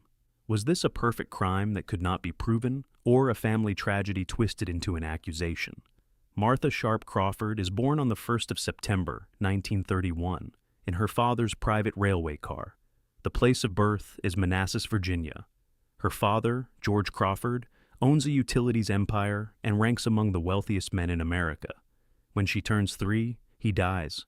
Martha inherits a fortune later estimated at $75 to $100 million. Her mother, Annie Laurie Crawford, marries a sculptor named Russell Aitken and becomes Annie Laurie Aitken. The girl grows up in a world where money was never a concern. Everyone around her knows her as Sunny. In 1957, at a Swiss resort, she marries her tennis instructor, Prince Alfred von Oersperg. The title is real. The money is hers. They have 2 children, a daughter, Alla, in 1958, and a son, Alexander, in 1959. By 1965, the marriage ends in divorce. Sunny is one of the most eligible women in America, an heiress with a fortune exceeding $75 million. Around this time, a man named Klaus Borberg is living in London. He was born in 1926 in Copenhagen, into a family with a dark stain on its name. His father, the playwright Sven Borberg, had been accused of collaborating with the Nazis during the occupation of Denmark. He was later acquitted, but the family's reputation remained fractured. Klaus prefers his mother's surname, von Bülow. He graduates from Trinity College, Cambridge, earns a law degree, and builds a career in London. In 1959, he is hired by the oil magnate J. Paul Getty as a personal assistant. Getty would later write that Bülow displayed remarkable composure and good humor in the role of his whipping boy. Klaus works for Getty for 9 years, until 1968. He absorbs the rules of the world of big money, but he has no capital of his own. Tall, eloquent, with a military bearing and impeccable manners. In the London social scene of the 60s, everyone knows him. But Klaus von Bülow is a man without a fortune in a world where fortune defines everything. On the 6th of June, 1966, Klaus and Sonny are married at the Presbyterian Church on Park Avenue in New York. He is 40. She is 34. 10 months later, in April of 1967, their daughter Cosima is born. The family divides its time between 2 addresses: an apartment on Fifth Avenue in Manhattan for weekdays, the Clarendon Court mansion in Newport, Rhode Island for the social seasons.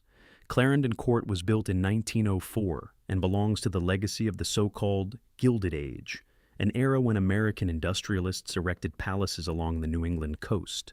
Klaus works as a consultant for oil companies, but the real source of their lifestyle is Sonny's money.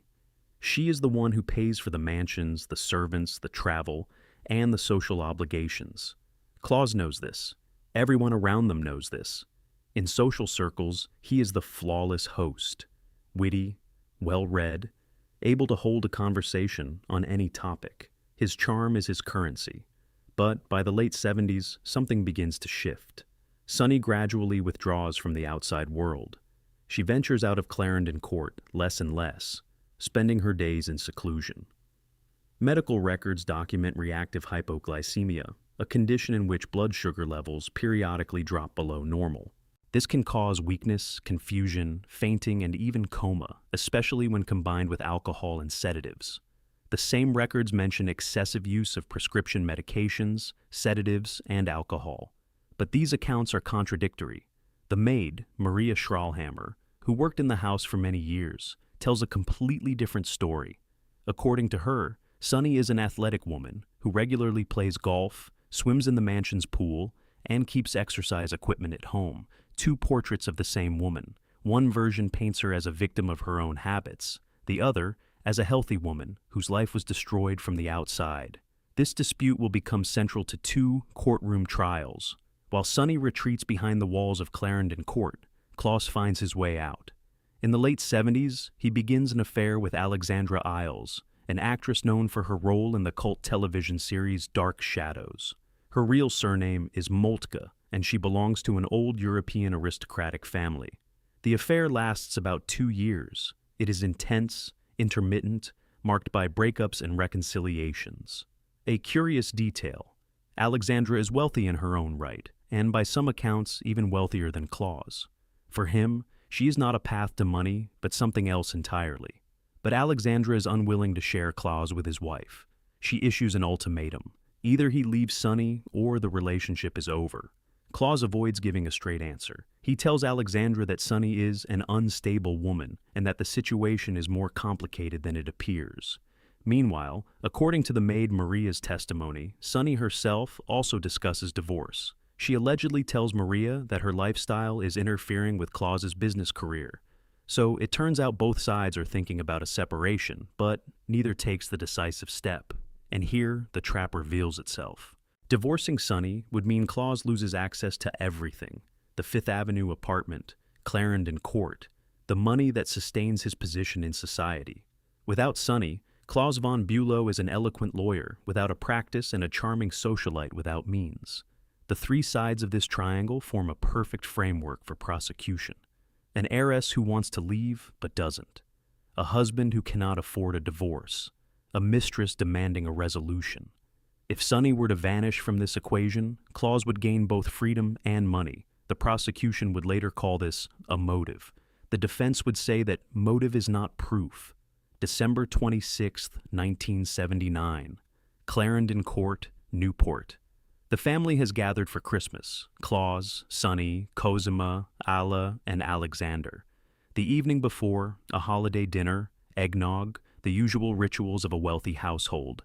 In the morning, the maid Maria Schrallhammer finds Sonny unconscious. Maria goes to Klaus. He is lying in bed beside his wife, reading. Maria asks him to call a doctor immediately. Klaus responds calmly, She was drinking last night. Let her sleep it off. Maria insists. She reminds him that there is a doctor in Newport, Dr. Gylitis, whom Sonny has seen before. A doctor is finally called. Sonny is taken to the hospital. Tests reveal abnormally low blood sugar levels. The diagnosis? Hypoglycemia.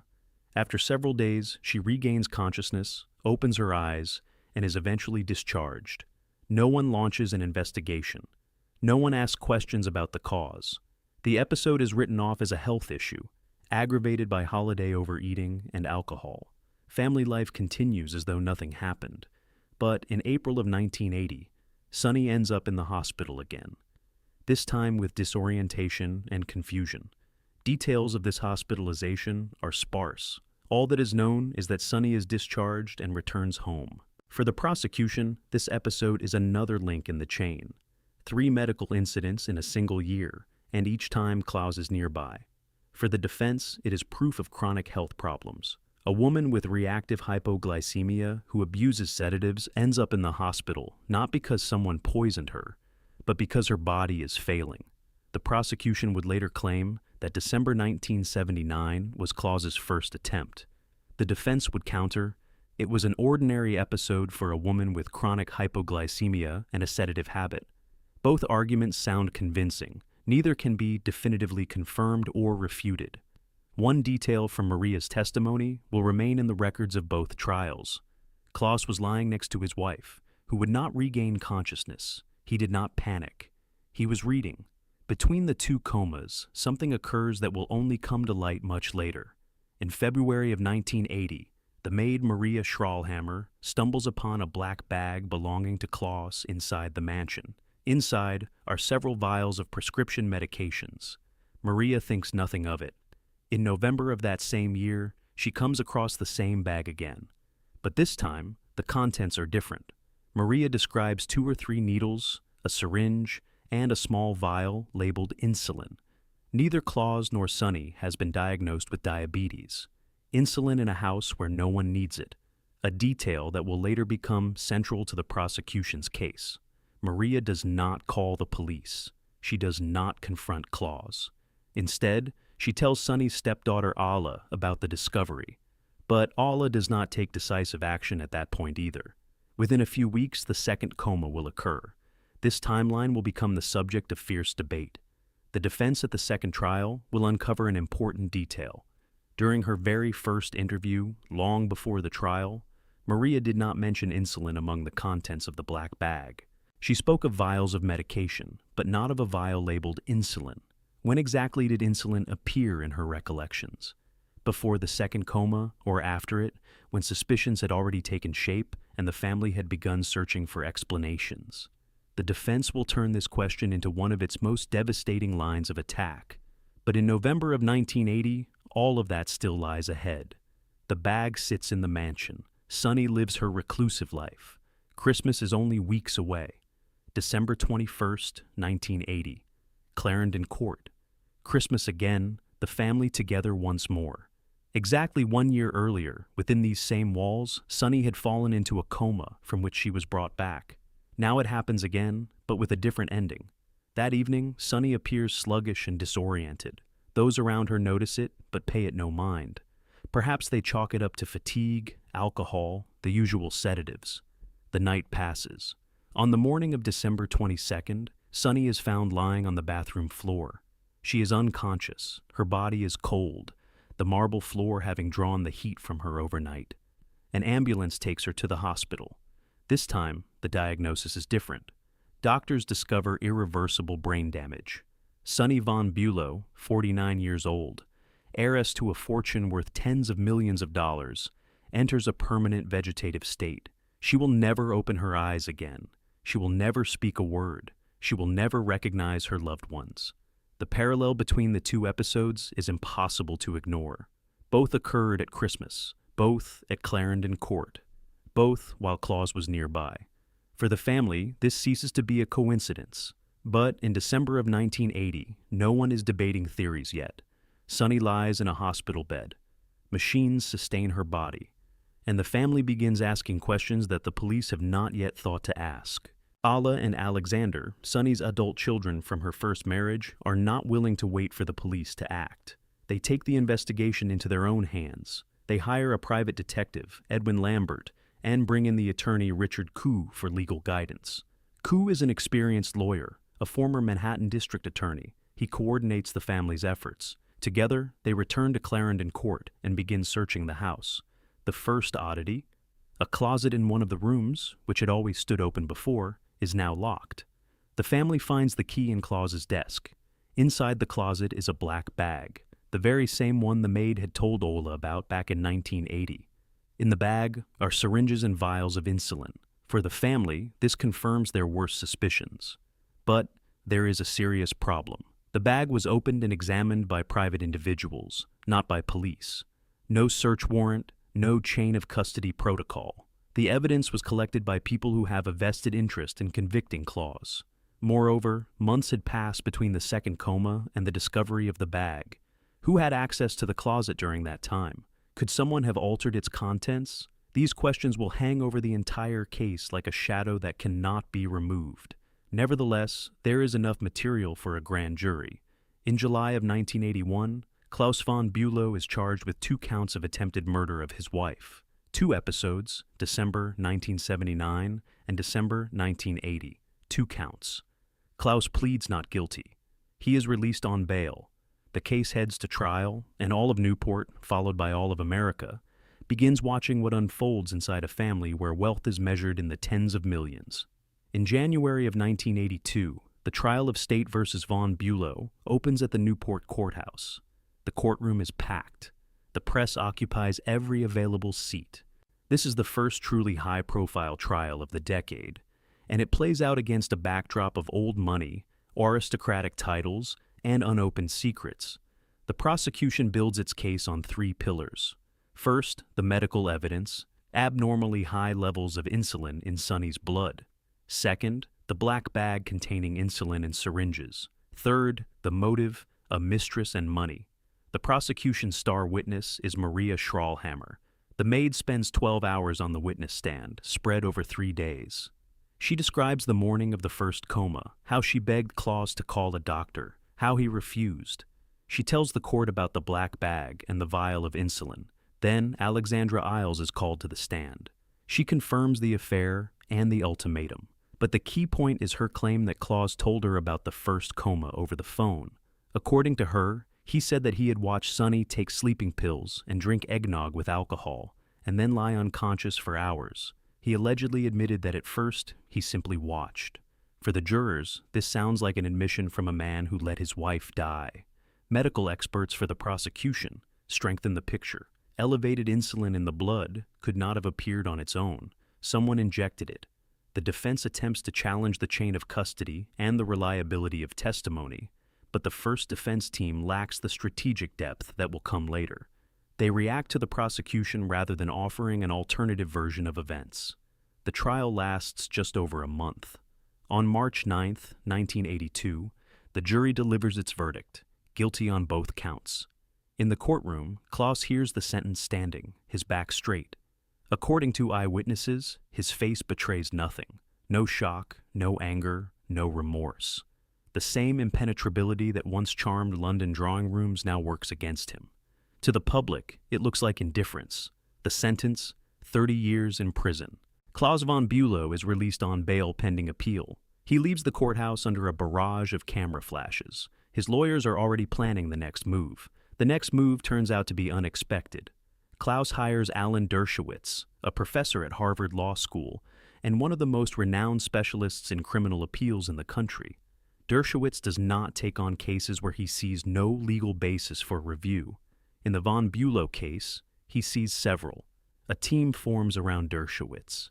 Among his students working on the appeal are Jim Cramer, who will become a star of financial television, and Elliot Spitzer, the future Attorney General and Governor of New York. The lead role in the courtroom will be played by Thomas Puccio, a former federal prosecutor who has crossed over to the defense. Dershowitz focuses on procedural violations. His key argument: the pills from the black bag were handed over to police and tested without a search warrant. The Fourth Amendment to the Constitution protects citizens from unreasonable searches by the government. A private search alone does not violate it. But the problem is different. The police accepted the results of the family's investigation and expanded the search beyond what the private parties had found, without obtaining an independent warrant. The second argument, the chain of custody for the evidence, is hopelessly compromised. The bag was opened, examined, and moved by people with a stake in the prosecution. Between its discovery and its transfer to police, enough time had passed for the contents to have been altered. The third argument, the testimony of key witnesses contains contradictions. Maria Schrahlhammer admitted to committing perjury before the grand jury. She had changed her original testimony about the contents of the black bag, adding the mention of insulin that was absent from her earlier interviews. The appeal attracts unprecedented attention. The hearings are broadcast on television, which for a criminal case of this magnitude was a rarity in those years. In April of 1984, the Rhode Island Supreme Court issues its ruling. Both convictions are overturned. The basis, substantial violations in the collection and use of evidence. Klaus walks free. Ahead of him lies a second trial, but this time, the defense has a strategy it lacked the first time around. In April of 1985, the second trial on the same charges begins in Newport. The same walls, the same city, the same case. But the defense strategy is fundamentally different. Where the first trial's lawyers tried to cast doubt on individual pieces of evidence, this team offers the jury an entirely different version of events. Puccio and Dershowitz call 8 medical experts. All are professors at leading universities. John Carana, chair of neurology at Cornell, Ralph DeFranzo from Yale, Daniel Foster from the University of Texas, Vincent Marks, vice president of the Royal College of Pathologists, Arthur Rubinstein from the University of Chicago. Their collective conclusion is unanimous. Neither of Sonny's comas was caused by insulin injections. The cause was a combination of orally ingested medications, barbiturates, alcohol, and chronic conditions, including reactive hypoglycemia. In other words, Sonny was destroying herself. But the most powerful argument concerns the needle. The experts explain a simple physical fact to the jury. Insulin on the needle from the black bag was found only on its outer surface. The inside was clean. If this needle had been used for an injection, the skin would have wiped any substance from the outer surface upon withdrawal. Insulin on the outside means one of two things. Either the needle was deliberately dipped in insulin, or it came into contact with it through some other means. The defense also presents data about aspirin tablets. 3 weeks before the second coma, Sonny consumed a dangerously large quantity of pills. Such an amount cannot be accidental and cannot be administered by someone else.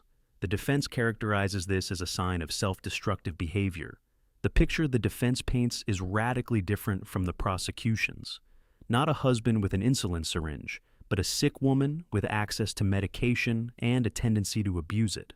The prosecution puts forward its own medical experts, but against 8 professors from Cornell, Yale, and Chicago, the arguments appear weaker than they did at the first trial. Now, Puccio turns to the witnesses. He dissects Maria Schrahlhammer's testimony using notes from the attorney Richard Koo, the very lawyer who had helped the family conduct its private investigation. Koo kept detailed records of his conversations with Maria, and in those records, a gap appears. During the first interview, Maria did not mention insulin in the black bag. Puccio presents this to the court. He methodically lays out for the jury the chronology of Maria's statements, from her first conversations with the family's attorney, to her appearance before the grand jury, to her testimony at the first trial. Each time, the details shifted. Each time, the story became slightly more convenient for the prosecution. The maid who spent 12 hours on the witness stand at the first trial and convinced the jury now appears in a different light. Puccio asks her direct questions. When exactly did she first see the word insulin on a vial? Why did she not mention it during her first conversation with Koo? Why did a detail that any person would remember only appear in her testimony after the family had already formulated its theory of poisoning? Maria's answers are halting. Her testimony had changed from one interview to the next, and her earlier admitted perjury undermined the credibility of every word she spoke. This does not mean Maria is lying, but it means her memories are unreliable, and for jurors, the difference between a lie and unreliable memory is not as great as the prosecution would like. Alexandra Isles is also called as a witness, but her presence at the second trial comes with a different context. She had spent a long time hiding in Europe, avoiding the subpoena. According to her, she had received threatening letters after the first trial. The jury hears her testimony, but they no longer receive it as unequivocally as before. On June 10, 1985, the jury returns with its verdict, not guilty, on both counts. Klaus von Bülow walks out of the courtroom a free man. It is one of the most high-profile acquittals in American history. The same man, the same charges, two opposite verdicts 3 years apart. For Alla and Alexander, this day is a catastrophe. They spent years on the investigation, hired detectives and lawyers, endured 2 trials, and the man they believe is guilty walks free. But they still have one more tool: civil law. 10 days after the acquittal, in June of 1985, Alla and Alexander file a civil lawsuit against Klaus for $56 million. The suit is filed on behalf of their mother. The logic is simple. In criminal court, guilt must be proven beyond a reasonable doubt. In civil court, a preponderance of the evidence is enough. The bar is lower. The odds are better. Klaus understands this as well as any lawyer. A civil trial could drag on for years, and even if he wins, the reputational damage would be irreparable. Furthermore, in civil court, he could be compelled to testify under oath, something he avoided in the criminal proceedings. 2 years of negotiations. On December 24, 1987, symbolically on Christmas Eve once again, the parties announce a settlement. The terms are staggering, even by the standards of the von Bülow case. Klaus agrees to divorce Sunny. He relinquishes all claims to her estate, valued at between $25 and $40 million. He gives up the annual $120,000 from the trust his wife had created. He vacates all shared residences, including the Fifth Avenue apartment and Clarendon Court. He agrees to leave the United States. He agrees not to interfere with Sunny's medical care. He waives all rights to films and books based on the case. In return, the family gets what matters most. Cosima, the daughter of Klaus and Sunny, is reinstated in the will of her grandmother, Annie Laurie Aitken, who in 1981 had disinherited her granddaughter because of her father's actions. Cosima receives $30 million, her 1/3 share of the estate. Klaus moves to London. Legally, he is free and acquitted. In practice, he has given up everything. For an innocent man, this is a strange deal. Why surrender everything if you have done nothing wrong? For a guilty man, it is a cheap price for freedom. No prison, no criminal record, only money that was never really his. Klaus would later explain his decision pragmatically. A civil trial could have dragged on for years, and a life under siege by lawyers is no life at all. He wanted peace. The question is whether to believe him. In London, Klaus settles in Knightsbridge, one of the city's most expensive neighborhoods. He writes theater reviews for the Catholic Herald. He attends premieres. He is invited to dinners at the finest houses in London. British society accepts him more readily than American society did. Here, he is not a defendant, but a colorful character with impeccable manners and an impeccable past, if you set aside the 2 trials he technically won. His wit and charm still open doors. Acquaintances describe him as a brilliant conversationalist who never brings up the case first, but does not shy away from the subject if others raise it. He responds with a light irony, as though the story were about someone else. He maintains a relationship with Cosima. She is the only member of the family who did not turn her back on him after the trial. Alla and Alexander do not speak to him for the rest of his life. Occasionally he appears at Broadway premieres in New York, despite having formally agreed to leave America. No one holds him to it. The settlement included no enforcement mechanism. In 1990, the film Reversal of Fortune is released, directed by Barbet Schroeder. It is based on Alan Dershowitz's book, published in 1985. Jeremy Irons plays Klaus, Glenn Close plays Sunny, Ron Silver plays Dershowitz. The film employs an unusual device. The story is narrated from the perspective of Sunny, who is in a vegetative state. A woman who can neither speak nor move tells her story as a voiceover. The effect is both mesmerizing and unsettling. Irons creates a portrayal that will endure in cinema history. His Klaus is elegant, inscrutable, with a fine irony in every line. It is impossible to tell whether he is guilty or not. In 1991, Irons wins the Academy Award for Best Actor for this role. The film does to the case what Hollywood so often does. It turns an unresolved question into an aesthetic object. After reversal of fortune, Klaus von Bülow ceases to be a defendant and becomes a character. But while Klaus lives in Knightsbridge and attends the theater on the other side of the Atlantic, his former wife lies in a room at the Mary Manning Walsh nursing home on Manhattan. She cannot see, hear, or feel. Machines sustain her body. The years pass. Nothing changes. Keeping Sonny alive costs hundreds of thousands of dollars each year. Round-the-clock care, medical equipment, specialized staff. The funds come from a trust established by her father. Alla and Alexander visit their mother regularly. They say they talk to her, though doctors say she is incapable of perceiving either sounds or touch. Cosima visits too, less often, but she visits. 28 years. That is how long Sonny von Bülow spends in a permanent vegetative state. It is longer than her marriage to Klaus lasted, longer than many people's entire lives. Every day is the same. A hospital room, machines, nurses, silence. The world beyond the window changes beyond recognition. Reagan, Bush, Clinton, Bush again. 4 presidents come and go while Sonny lies in the same room. On December 6, 2008, Sonny dies of cardiopulmonary failure. She is 77 years old. She spent nearly half her life in a state where the body exists, but the person inside it is already gone. She is buried in Portsmouth, Rhode Island. The name on the headstone is the one she was born with, Martha Sharp Crawford. Not von Auersperg, not von Bülow. Her maiden name, as if 2 marriages could be erased. Alla von Auersperg, Klaus's stepdaughter, has by that time already founded the National Center for Victims of Crime. The organization operates across the country. Alla turned a personal tragedy into a public mission. On May 25, 2019, Klaus von Bülow dies in London. He is 92. He spent his final decades quietly among books and theater reviews. The cause of his death is never officially announced. 2 trials on the same case produce 2 opposite answers. The needle with insulin only on its outer surface never received a definitive explanation. The black bag, collected by private individuals without a warrant, remained the key piece of evidence that could never be fully trusted. Some believe Klaus was a calculating criminal who found the best lawyers and bought his freedom. Others see him as an innocent husband of a sick woman who was destroying herself.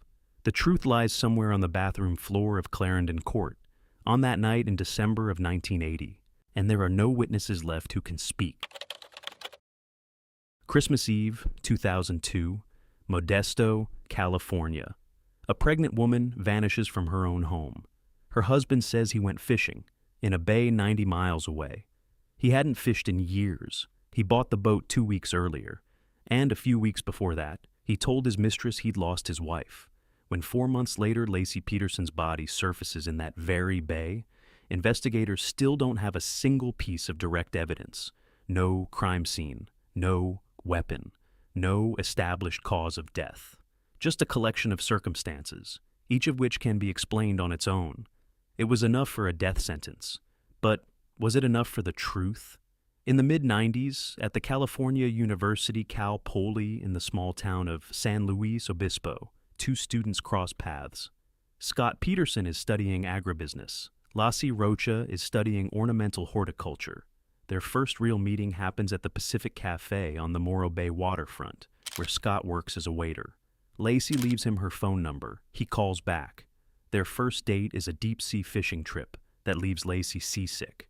But something clicks between them, and 2 years later, in August of 1997, they get married. The honeymoon takes them to Tahiti.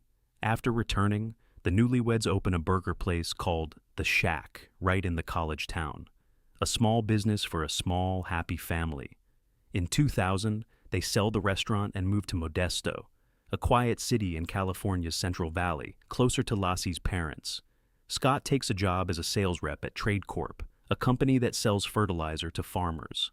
Lassie works as a substitute teacher. They buy a 3-bedroom house in a nice neighborhood and renovate it together. She handles the design, he handles the woodwork. By the fall of 2002, Lacey finds out she's pregnant. The due date is February 10th, 2003. The couple prepares for their first child, whom they decide to name Connor. From the outside, it looks like a success story. A young, attractive couple, their own home, steady jobs, a baby on the way. Neighbors and friends describe them as a model family. No one in their circle suspects that behind this facade, cracks have already begun to form. Cracks that will soon destroy everything. Those cracks begin with a phone number. On November 20th, 2002, a mutual acquaintance introduces Scott Peterson to a woman named Amber Frey, a massage therapist from Fresno, 30 years old, mother of a young daughter. Scott tells her he's single. They start dating. In early December, he takes it further. He confesses to Amber that he lost his wife earlier that year. She expresses sympathy. She has no idea his wife is alive, living in a nearby city, and expecting a baby. Alongside his new romance, Scott makes a series of purchases that will later draw investigators' attention. On December 9th, 2002, 15 days before Lacey's disappearance, he buys a 14-foot aluminum boat. It looks strange. Scott hadn't held a fishing license since 1994. He wasn't into fishing, hadn't mentioned any plans to friends. Yet, he gets a license, for just 2 days. In a rented workshop where Scott stores the boat, investigators later discovers traces of cement anchor production. One anchor is found on site, but based on the mold impressions and the amount of cement used, experts conclude that at least 5 anchors were made. 4 vanished without a trace. The prosecution will later build one of its key arguments around this. The anchors, they claim, were used as weights. But as of December 2002, neither the police nor anyone in Scott's life knows about the boat, the anchors, or Amber Frey. Scott Peterson's double life remains invisible. The morning of December 24th, 2002, Christmas Eve in Modesto. According to Scott, he leaves the house around 9:30. Lassie, he says, is watching a Martha Stewart cooking show and plans to walk the dog in the nearby park afterward. Scott stops by his warehouse, picks up his tackle, and drives 90 miles north to the Berkeley Marina on the shore of San Francisco Bay. He claims he spent the day on the water, fishing. Around 10:15 in the morning, the Petersons' neighbor Karen Service notices their golden retriever, Mackenzie. The dog is wandering the street alone, leash still attached to its collar. Service brings the dog into the Petersons' yard and leaves. Nobody thinks much of it. Hours pass. Lacey doesn't show up at home, at her relatives', or at the Christmas dinner at her mother's place. Scott returns from the bay and discovers his wife is gone. He calls his mother-in-law, Sharon Rocha, and asks if Lassie is with her. Alarm spreads fast. Around 6 in the evening, Modesto police receive a missing person report. Lassie is 27 years old. She is 8 months pregnant. The Christmas holiday turns into a search and rescue operation. The next day, more than 900 volunteers comb the surrounding area. Parks, canals, vacant lots. Flyers with a photo of a smiling Lassie are posted across town. Local TV stations pick up the story, and it quickly spreads beyond Modesto. A missing pregnant woman on Christmas Eve, a story that captivates the entire country. The country's attention zeroes in on Modesto, and with it, on Scott Peterson. Detectives working with him in the first days after the disappearance describe his behavior as a strange mix of politeness and arrogance, detachment and irritability. He doesn't look like a man crushed by grief. At candlelight vigils organized by Lacey's friends and family, Scott is spotted smiling and laughing. He makes no public emotional plea for the search, the kind of appeal typically expected from the loved ones of a missing person. Initially, he agrees to take a polygraph, then backs out. In January 2003, while hundreds of people are searching for his wife, Scott takes 2 steps that shock Lacey's family. He trades in her Land Rover for a Dodge pickup, and he contacts a realtor about selling their house. When asked why, he explains, "If Lacey is found, she won't want to return to a home tied to such memories." The explanation makes sense on paper, but for a family clinging to hope, it sounds like a death sentence. His behavior stands in sharp contrast to that of Lacey's mother and stepfather, who spend every day searching. The contrast doesn't go unnoticed. Police begin viewing Scott not just as the husband of a missing woman, but as a potential suspect. Surveillance on him intensifies. But at this stage, investigators have no body, no evidence, no motive, just a feeling that this man knows more than he's letting on. On December 30th, 2002, 6 days after Lacey's disappearance, a woman named Amber Frey walks into the Modesto police station. She saw a TV report about a missing pregnant woman and recognized her boyfriend in the woman's husband, the same man who introduced himself as single and told her his wife had died. Amber comes in voluntarily. No subpoena, no pressure, no legal threats. She offers the police her help and agrees to something that will change the course of the investigation: recording her phone calls with Scott. Detective Brocchini sets up a recording device, and for nearly 2 months, Amber plays a double game, talking to Scott as if she knows nothing, while every call is captured on tape. In total, more than 29 hours of recordings accumulate. The content of these conversations becomes one of the most devastating pieces of evidence against Scott. In one call, made around New Year's, he tells Amber he's in Paris, at the foot of the Eiffel Tower. At that moment, he is standing at a candlelight vigil for his own wife in Modesto. He discusses travel plans with Amber, says he'll be freer soon. On January 24th, 2003, Amber holds a press conference and announces her affair with Scott Peterson. The press conference is broadcast nationwide. Public opinion, which had been wavering until then, shifts sharply. In the eyes of millions, Scott Peterson becomes a liar capable of anything. But a lie is not yet proof. Police need a body, and San Francisco Bay makes them wait nearly 4 months. On April 13th, 2003, on the eastern shore of the bay near Richmond Point, a passerby discovers the remains of a male infant. The next day, April 14th, a mile from that spot, a woman's body is found. Identification leaves no doubt. It is Lacey Peterson and her unborn son, whom she and Scott had planned to name Connor. The discovery site is just a few miles from the Berkeley Marina, the very place where Scott says he was fishing the day his wife disappeared. For investigators, this coincidence becomes the central argument. But at the same time, the case's main weakness is exposed: the condition of the remains.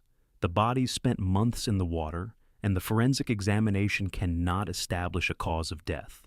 No signs of a gunshot wound, no evidence of a knife, no way to determine whether there was strangulation. The prosecution builds its theory on a logical construct. Scott took Lacey's life at home or in the workshop, then used the boat and cement anchors to conceal her body in the bay. But of the 5 suspected anchors, only one is found, in the workshop.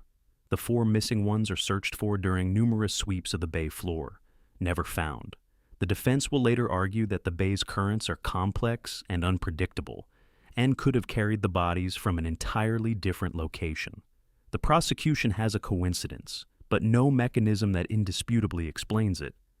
4 days after the bodies are discovered, on April 18, 2003, police locate Scott Peterson, not in Modesto, not at his home. He is in La Jolla, an upscale suburb of San Diego, 30 miles from the Mexican border. His appearance has been altered. His hair and beard are dyed from dark to blonde. In his car, officers find a collection of items better suited to someone planning to disappear than someone visiting his mother. Nearly $15,000 in cash, 4 cell phones, his brother's driver's license, Viagra, camping gear, several changes of clothing. For the prosecution, the contents speak for themselves. Scott Peterson was preparing to flee across the border into Mexico. Altered appearance, someone else's ID, cash, minimal belongings, the classic kit of a fugitive. The defense later offers an alternative explanation for each item. Scott came to visit his mother, who lives in San Diego, his brother's license, to get a discount at a golf club at his father's request, according to the defense. The cash, his usual savings. He dyed his hair because people were recognizing him on the streets after months of media coverage. Each explanation on its own sounds plausible, but taken together, in the context of the recovered bodies, they look very different. Scott Peterson is charged on 2 counts, the death of Lacey Peterson and the death of her unborn son, Connor. He is held without bail. Preparations begin for one of the most high-profile trials in modern California history. The trial is moved from Modesto to Redwood City. The court acknowledges that finding impartial jurors in Lacey's hometown is impossible. On June 1, 2004, proceedings begin. Prosecutor Rick DiStasso calls 174 witnesses over 19 weeks. The scale of the trial is enormous, but its foundation is unusual. The prosecution has no direct evidence. In the Peterson home, not a drop of blood is found, no tissue fragments, no biological signs of a struggle. Scott's car, clean. The workshop, clean. The boat, clean. The forensic examination does not establish how Lacey was killed. No one saw Scott moving a body, loading the boat, or heading into the bay with cargo. The only physical evidence linking Lacey to the boat is a hair, a single hair, caught in a pair of pliers that were lying in Scott's boat. An FBI expert conducts mitochondrial DNA analysis and concludes the hair belongs to Lacey. The prosecution uses this as a key argument. Lacey never saw this boat while she was alive. Scott hid the purchase from her. Therefore, the hair could have ended up on the pliers only from her body after death. The defense counters. Mitochondrial analysis is less precise than nuclear DNA testing and cannot definitively identify a specific individual. The prosecution's strategy is built not on one damning piece of evidence, but on the totality. The boat, the bay, the anchors, the affair, the lies, the behavior, the arrest near the border. Individually, each fact can be explained, but together, according to the prosecution, they form the only possible picture. Defense attorney Mark Geragos, one of the most prominent lawyers in California, builds his counter-strategy around an alternative version of events. In his scenario, Lacey did indeed go out to walk the dog on the morning of December 24th. Someone abducted her on the street. The kidnappers, learning from the news that the victim's husband had been at the bay that day, decided to dump the body there to frame Scott. Geragos points to a burglary at a house across the street from the Petersons that occurred around the same time. He builds a chain of reasoning. The burglars could have seen a pregnant woman on the street. She could have been a witness. The prosecution dismantles this theory with several arguments. Medical evidence indicates the fetus did not reach full term. Its development corresponds to Lacey's condition at the time of her disappearance, not several months later. This refutes the theory of prolonged captivity. Moreover, Geragos' version requires an incredible coincidence. Unknown criminals would have had to not only learn about Scott's alibi, but also have the means to deliver a body to a specific area of the bay. But the turning point of the trial is not the lawyer's arguments, it's a voice. Amber Frey takes the witness stand and testifies for several days straight. 12 hours of recorded phone conversations play in the courtroom. The jurors hear Scott Peterson telling Amber about Paris while hundreds of people are searching for his wife. They hear him making plans for a future together. They hear the indifference in the voice of a man whose wife has vanished without a trace. According to legal commentators, it was these recordings that turned the jurors' sentiment. The jury retires to deliberate and spends 7 days in discussion. The process does not go smoothly. 2 jurors are replaced during deliberations, including the foreman. Replacing jurors mid-deliberation is rare, and it heightens the tension surrounding the case. On November 12, 2004, the courtroom in Redwood City falls silent. The verdict, guilty. First degree for the death of Lacey. Second degree for the death of Connor. The difference in degrees is significant. First degree means the jury considers the crime premeditated. Scott Peterson's expression does not change. His mother sobs. Lacey's family weeps with relief. In March 2005, Judge Alfred DeLucchi hands down the ultimate sentence. Scott is transferred to San Quentin Prison, to the wing for those sentenced to death. He is 32 years old. The case instantly becomes one of the most discussed criminal trials in American history. Dozens of books, documentaries, thousands of hours of television coverage. For millions of viewers, the verdict is the just conclusion to a story about a charming liar who destroyed his family for freedom. For legal scholars, it is a troubling precedent. For the first time in years, a California court hands down a death sentence in a case with no direct evidence, no established cause of death, and no crime scene. The question legal experts ask is simple. Is the totality of circumstantial evidence enough for such a sentence? 12 jurors answered yes. But not everyone will agree. For 15 years, Scott Peterson sits on death row, while his attorneys file appeal after appeal.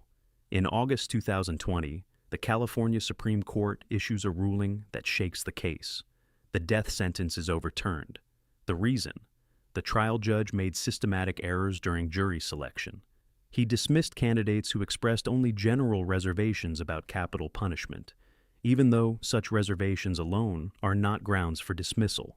But that isn't the only problem. The court examines the case of juror number 7, known by the nickname Strawberry Shortcake, Rochelle Nice. It emerges that during selection, Nice concealed a significant fact. She herself had once been a crime victim. This should have been disclosed during jury formation, but it wasn't. An important detail. The Supreme Court overturns the sentence but leaves the guilty verdict intact. Scott Peterson is still guilty.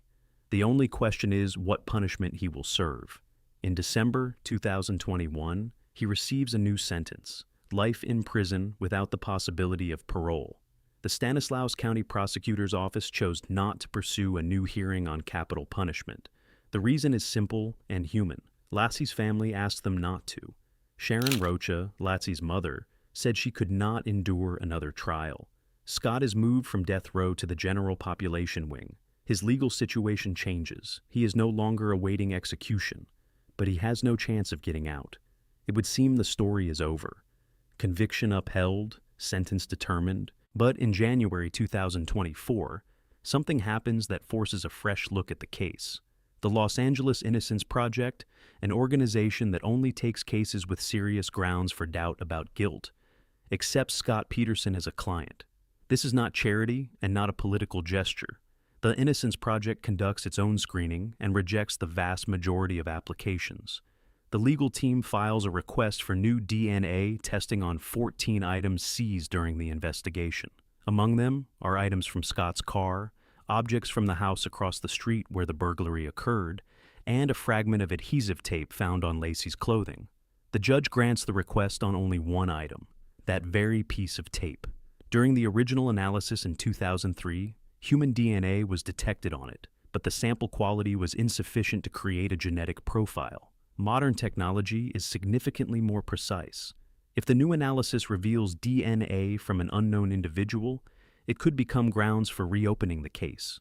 The remaining 13 requests are denied. Some items had already been tested.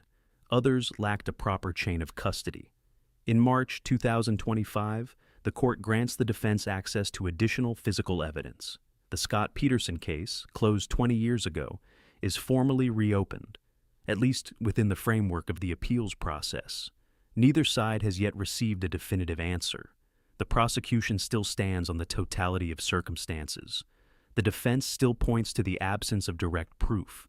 Scott Peterson has spent more than 20 years behind bars. He continues to maintain his innocence. Lacey's family remains convinced the verdict is just. Between these two positions lies a chasm that no court can bridge. This case has no crime scene, no weapon, no established cause of death, no witnesses. There is a body of circumstantial evidence that 12 jurors found sufficient, and one of the nation's largest civil rights organizations did not. There is San Francisco Bay, which returned the bodies but not the answers. There are recordings of phone calls in which a husband's voice sounds as though his wife is already dead, long before it was confirmed. And there is a question that remains open. Is all of this enough? The Scott Peterson case closes the circle of stories in which status, charm, and prosperity turn out to be a screen. Robert Durst, Michael Peterson, Hans Reiser, Klaus von Bülow, each of them looked like a person with nothing to hide. Each lived in a world where suspicion seemed impossible. And in every case, justice, or what we call justice, arrived at its own version of the truth, sometimes after decades, sometimes at the cost of mistakes, sometimes without ever delivering a final answer. The Scott Peterson case may be the most precise example of this paradox. All the facts are in place, all the evidence is laid out, but certainty, that is different for everyone.